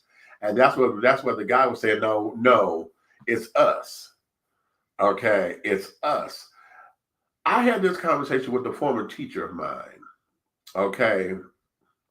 And I went back to Cody High School, and I had ran into Miss Posey. And we were having this discussion. She said, no, it's not y'all's fault. She said, it's ours. And I said, why do you say that? She said, because we were so busy trying to pacify y'all, because we were the era of, we were trying to be the superwoman. So while single mothers were, at the house and at home, or working and carrying on, she said, we taught y'all that all we had to do was just get y'all what y'all wanted, and that was to shut y'all up. Mm-hmm. Okay. So, yeah, computers came out. So we made sure you had the computer. We made sure you had the nice clothes and this, that, and other, because we were working. Okay. And carrying on. Okay. Hey, DeMarco. What's up, handsome? He said, look up, Red. What up, Majors? Okay. So she said it was our fault. She said that y'all took it and then y'all ran with it. Y'all became the 2.0 version of us. And I said, that's funny, because I say that about this next generation, because I'm looking at, these are our babies, and our babies are the ones where, okay, our babies are the ones where we were trying to have friends. Mm-hmm. We wanted to grow up and have friends. All our kids were Cabbage Patch dolls to us. As long as we had kids and they were babies, it was cute. And we could pass them along, because everybody wanted to take care of the baby. Right. Nobody wanted to take care of the kids. Right. Okay. So now here we are trying to grow up, and we didn't want to be grandmothers and grandfathers and carrying on, honey. Don't you call me nothing. Our generation is the generation that really ushered in, the Gen Xers ushered in our kids calling us by our first name. All right, we okay with that. Our generation is the generation that ushered in, it's okay to sit down here and drink and smoke weed and shit with your kids.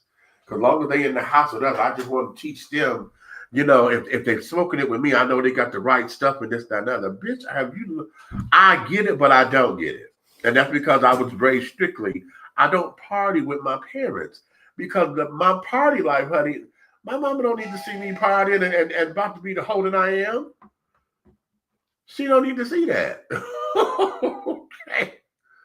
Why would I want to sit down there and why would I want to see my mother in that light? Or my father for that instance? Because I know fathers who sit down there and it's a whole to-do for them to go and, hell, bang him and his kids bang the same bitches. That's a family ritual or whatever. I don't get that. Okay. I get it. No, let me tell you, I don't get it. I get it, but that's just not how I'm wired. Okay. Now, I do get the occasional here and there. Now, the occasional something or whatever, that's the occasional thing. And, that's there's parenting and all of that. I'm here for the occasional here and there because there's a lesson to be learned in it, right? You understand now, okay, I need to teach you something because I'm trying to get you to understand something. But when it's become a lifestyle, what? I don't get it. I don't get it where, we can be friends like that. Now, as we age, now I'm 55 now, so if my dad and I decide to go out together or whatever, well, shit, the man is 70. Okay? He's still spry about himself. So if we decide to go out to a club or whatever the case may be, well, okay, but I'm at the place where I've earned my adulthood. You know what I'm saying? And it's not like I got to sit down here and babysit him or this, that, and the other. And then here's the other thing. We are learning each other as adult men. You know what I'm saying? I didn't have him in the household all the time. So from the time we stopped living under the same roof when I was 8 years old. So now that's a whole different dynamic. You see what I'm saying? So in that, as far as parenting is concerned, it's the Gen Xers who have allowed ourselves to forget what it was for old school training and carried on. We're the generation that sit up there and said, don't touch my kids. Because see, we're the last of the nosy neighbors and carried on that where the village protected the kids. If I'm cutting up because my mother at work, Miss Jones sit up there, Lorraine, Demetrius out here, and she snitched. And I'm from the generation of hell. If I was cutting up too bad, she kicked my ass. And then told my mother, and that was another ass whooping because you shouldn't have to get no ass whooping from somebody. I taught you better than that.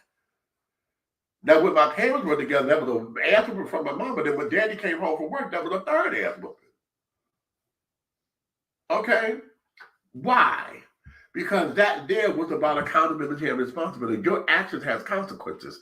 And just because you thought you got away with something today, don't mean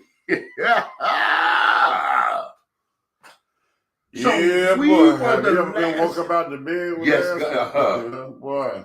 Boy, you got the sleeping good. You thought it was over. And okay, I got away with that. Oh yeah.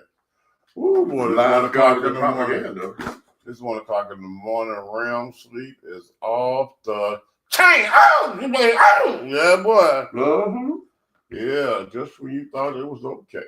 Mm-hmm. That light switch click on, and ain't nowhere to run. Nowhere. Wait, I told y'all this before.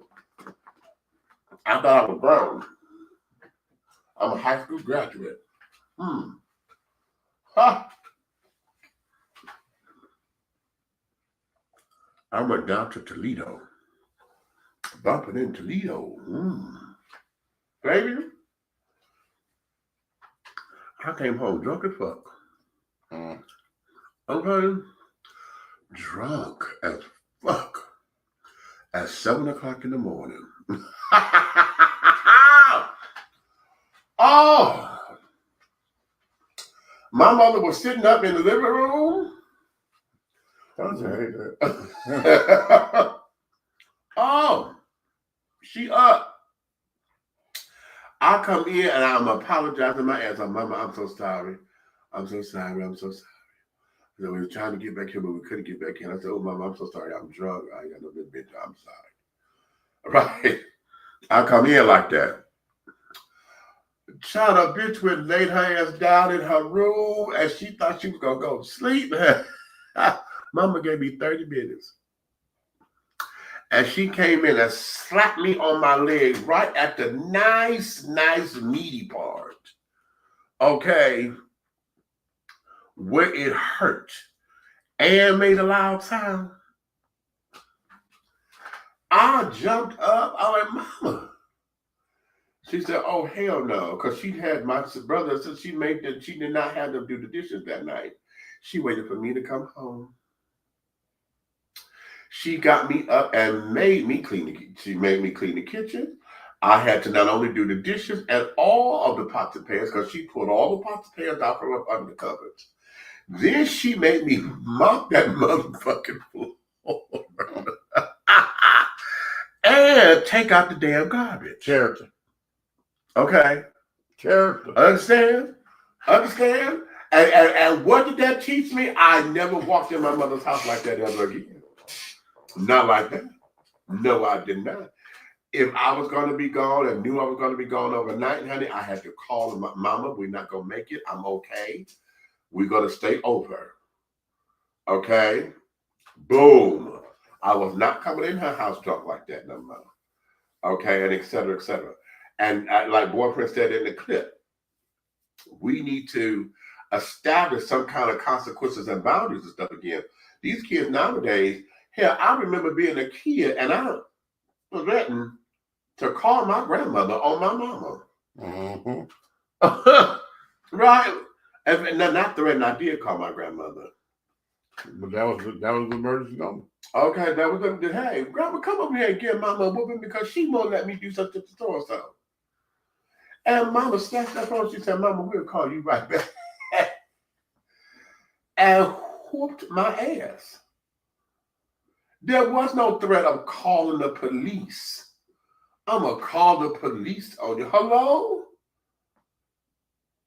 By the time that came out, and we saw that on the after-school specials that carried on, my mama sat there and said, she said, I dare you. I'm going to sit up there. I want you to call them from my phone. Because they would be coming to arrest me because that'll be the last phone call you make. So see, we had that. And these parents now, you know, we don't want nobody touching our kids and carrying on. Now, let me put a proviso here. Because I understand the why. Because see, it was our generation. We're first generation crack babies. Okay, and carrying on. So our generation, we come to, well, no, not crack babies. We are the crack epidemic. We had the crack babies. Okay, because now that crack done got here, folks that got strung out and this, that, and the other, you know, and so we having the crack babies and this, that, and the other. Y'all remember losing Isaiah and carrying on in the movies? So that's what we're dealing with. So a lot of that, when we have folks who were just hitting our kids on the carrying on, a lot of that here, they were strung out. A lot of them, you know, didn't care for kids or whatever. They was, you know, knocking the hell out of kids just to be doing it. And it wasn't for disciplinary reasons. It was because they can. It was out of control. The same way how men like to do women in domestic violence situations. They just stop them to be slapping, right?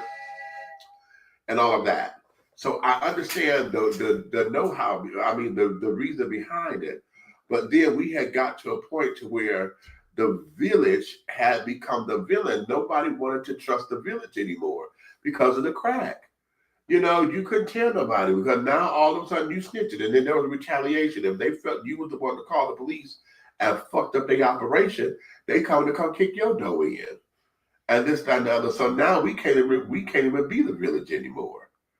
You know, and then the kids running amok. There used to be respect.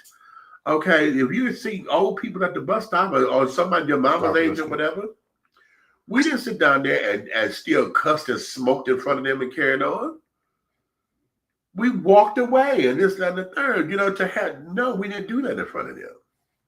However, we did not instill that in our kids. Why? Because the way how we cuss and fuss and fit and flutting, in front of the kids here, we showed them what is okay to do. It's, oh, y'all all right. You know, wanting to be ghetto fabulous and this and that. That was that there We're the generation where ghetto fabulous became a thing. We created that. Exactly. That's us. Okay. Repping the hood has always been that's a gang thing, but no, being ghetto fabulous, that's us. We created that. Okay, because you ain't down. Okay, you got to be down with the hood. And this guy, down with what? You know, all these damn outrageous fingernails they carrying on, honey. Y'all sit there now. When I used to sit up there and have my own nails and used to do mine to a point, the way that y'all wearing them now, I did that back in the 80s, child. And it was talked about and carried on because they were like, no, they break real easily when you do it that way. You need to round off the curve. You need to round them off. Okay. More of an oval versus a point. Okay.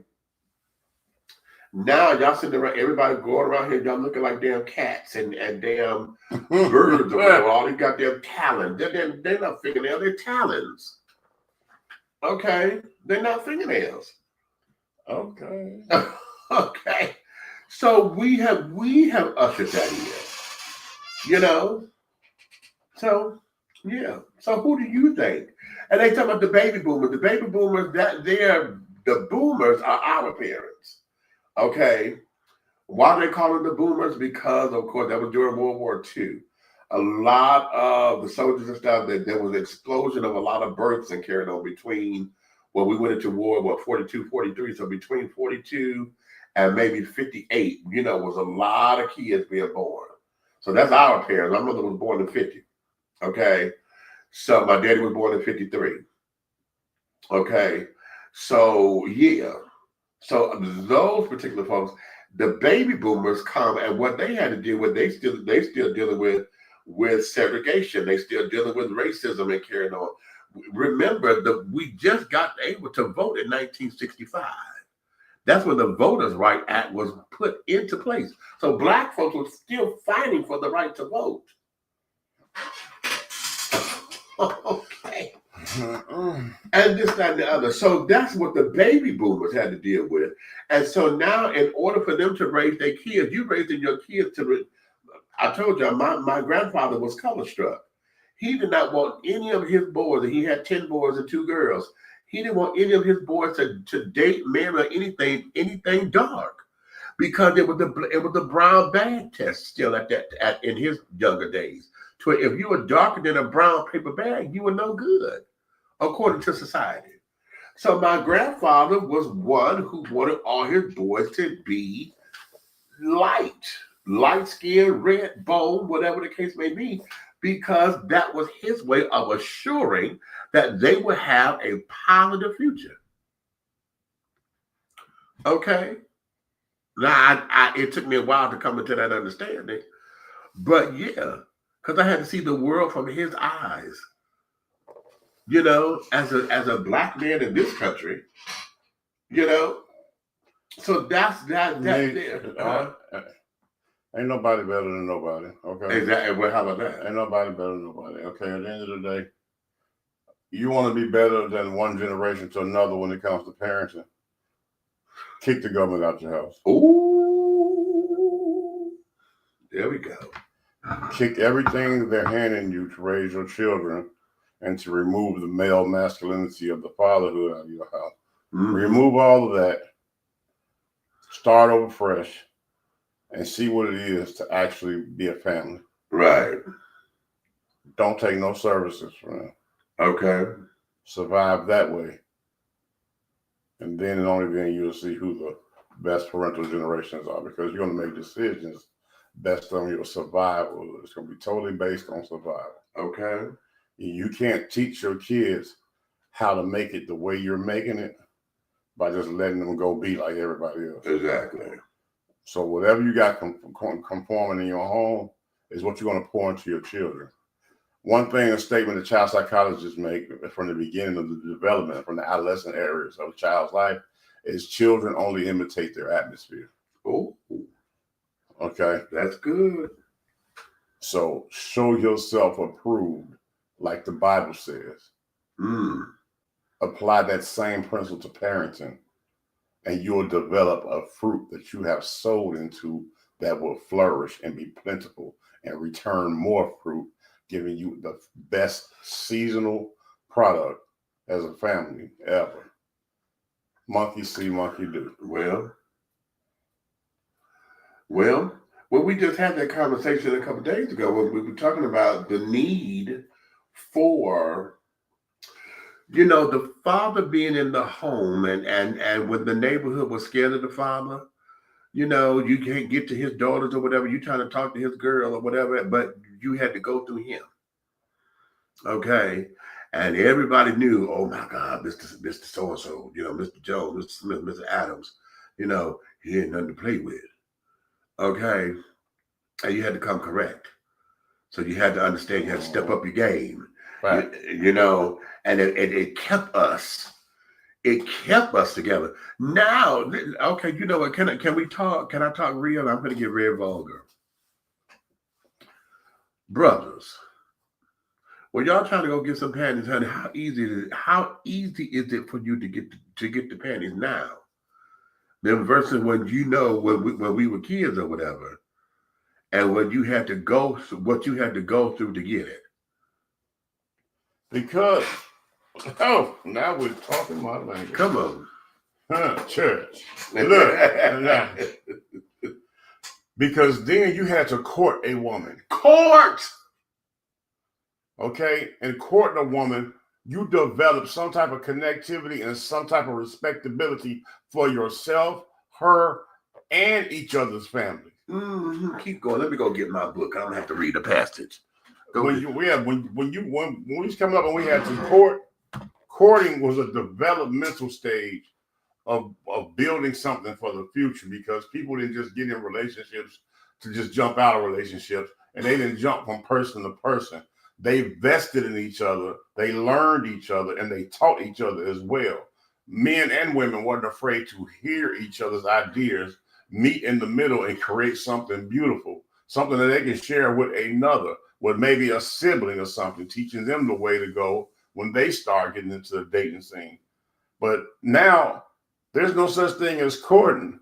It's like hello, milkshake, bedroom, possibly even the back of a truck or a car.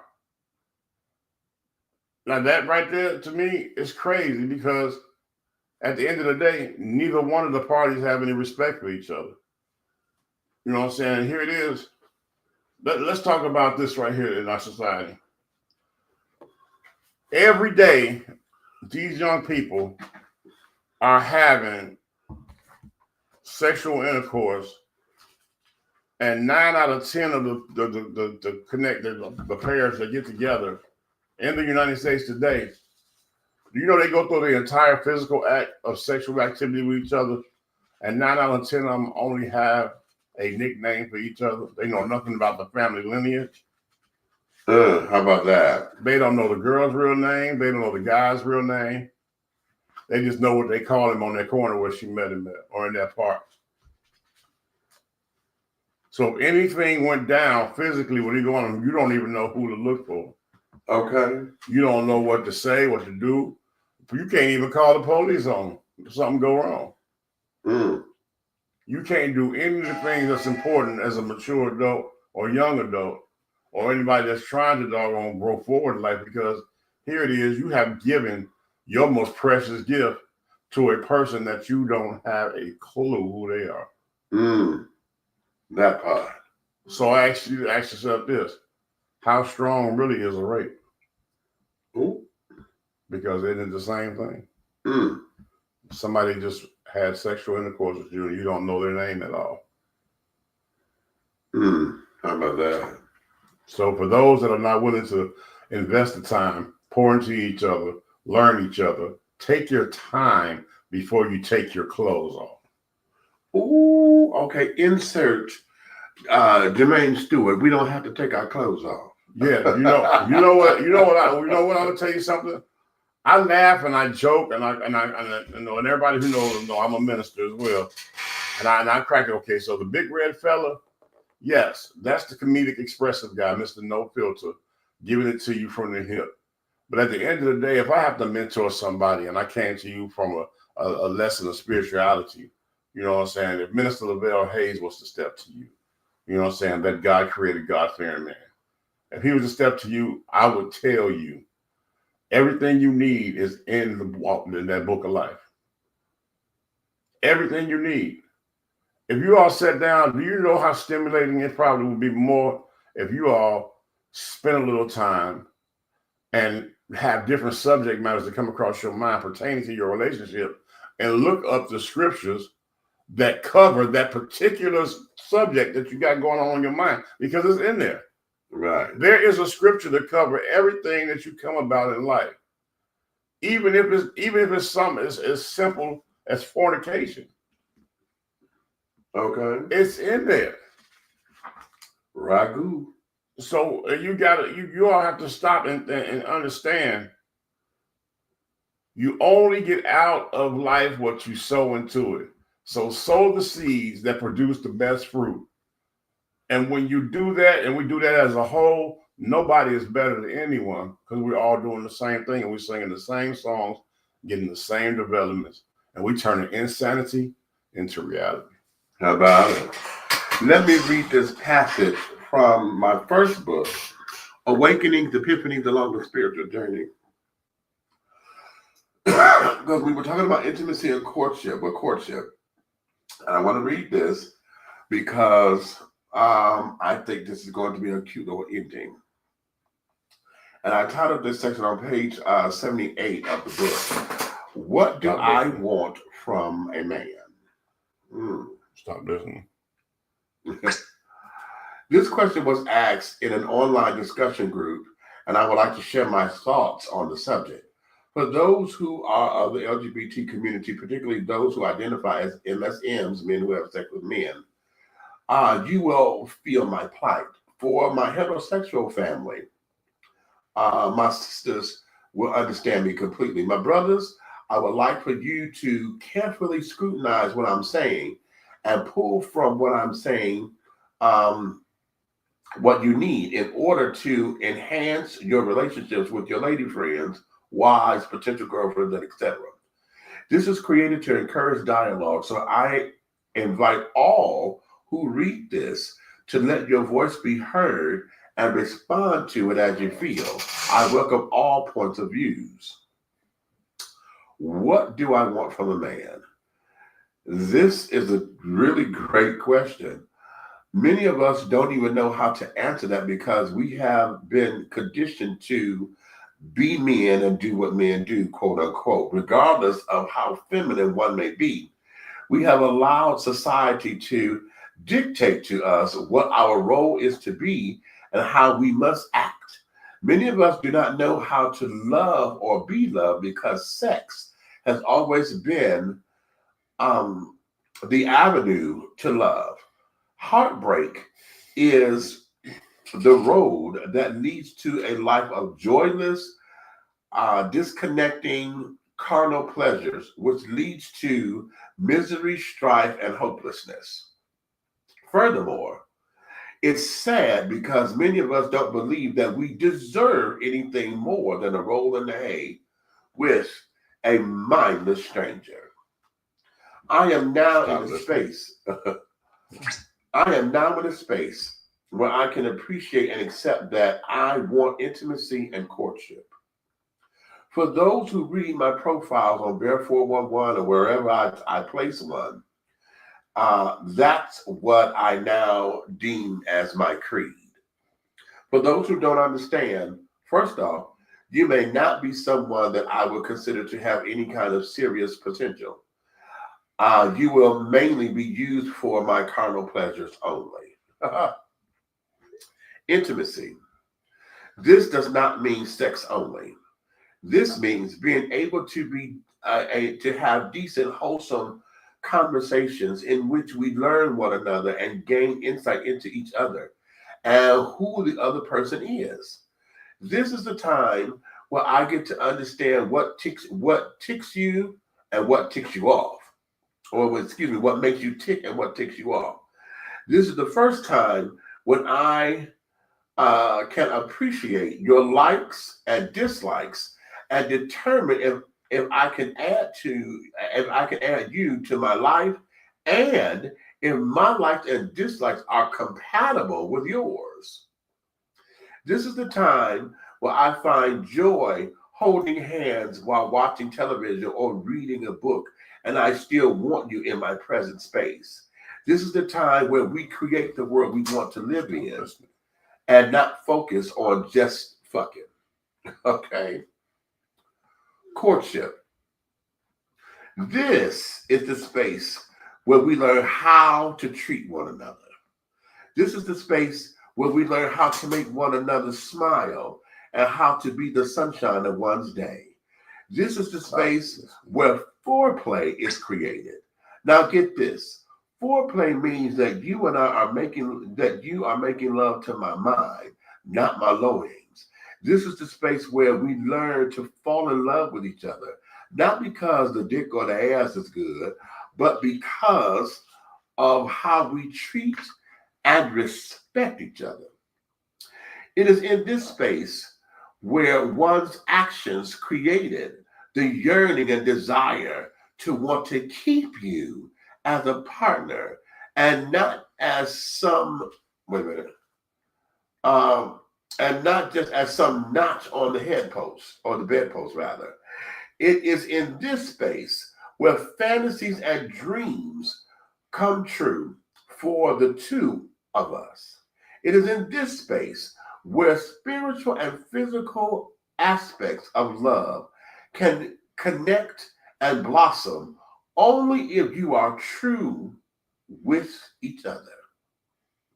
I'm not looking for completion, I'm looking for affirmation. To look for completion implies that you were not whole. It implies that you are missing something vital, that you cannot function without it, and you will do anything to make sure you get it. This means that you are willing to sacrifice your truth and happiness, and you will ignore your joy for the sake of being in a relationship. To seek affirmation implies that I am who and what I am, and whoever is blessed to take my hand and stand by my side acknowledges and appreciates me for me, not the me they want me to be. This is not to change me or them, but it means to walk in truth of who we are as individuals first, which brings spotlight to our special union. That's why I want in a mate a person who understands and that is waiting for me to get in alignment with my truth so he can manifest in my life for my life. That there is from Awakenings. Epiphany is the longest spiritual journey. Intimacy and courtship. We've lost that. They're art forms. Those are art forms that are completely lost. Okay? And we've got to find a way to reclaim it, make it back, to get back to that, or to include that so where it is part of our foundation. So all right. That there is that. I think that's a good place for us to let you guys go. It is Friday evening. I'm sure some of you are still trying to get out to go get your shake a tail feather, whatever. So let me let you guys go. So listen, you may finish all of your crumpets, my darling, because the tea has been dished. And you've been dishing tea, darlings, with Big Meats and the big guy ally over here. This is the big red fella, a.k.a. Minister Lavelle Hayes Sr. Okay, and in the absence of Aunt Nikki, yes, she's coming back, honey. She's trying to get her schedule together. She will be back. In the absence of her, honey, we thank you. We love you. If you love us the way that you say you do, honey, tell all of your friends and you to come over, like, subscribe, and share on all the platforms that we're on, honey. Like it, subscribe, and share it with your folks. Have these conversations with your people, honey. Don't let it stop here. This is why we have it, so that you can go forward, okay? And can I add something? Yes. Talk to your children. Stop letting them talk to little boys and grown men across the world overseas on their video game consoles. Yes. Shut it down. Talk to your children. You'll be surprised what you learn. What you gonna learn, honey? In a 30-minute, 45-minute, or 1-hour session of your all life. Just stop, shut off electronic devices, and talk to your children. And then you have it. Okay. Now, for those of you who can't stand us, don't like us, don't love us, or this, that, and the other, honey, listen, I don't have the energy for all of you, but I will tell you, you can go tell all of your motherfucking enemies, honey, to come over here to like, subscribe, and to share. Okay? Because one of the things that you're going to learn, understand, and see, I got a whole lot of drill. Okay, is that everything that we're doing over here at THRU the Hard Way, the syndicate, everything that we are doing over here will move forward in any way, shape, style, form, and or fashion. Okay? So, darling, on that note, we're going to let you guys go. I'm going to get up out of here and finish watching Clean Slate. If you have not, go on Prime Video, honey. It's an eight episode series called Clean Slate with Laverne Cox and George Wallace. Child, it is funny. Okay. It is cute. It's really cute. So into that, let me let you guys away. I'm trying to get the closing credits, honey. I keep going by. There we go. So on that note, honey, you may finish all of your company because the tea has been dished and you've been dishing tea, darlings, with Big Meat. So on that note,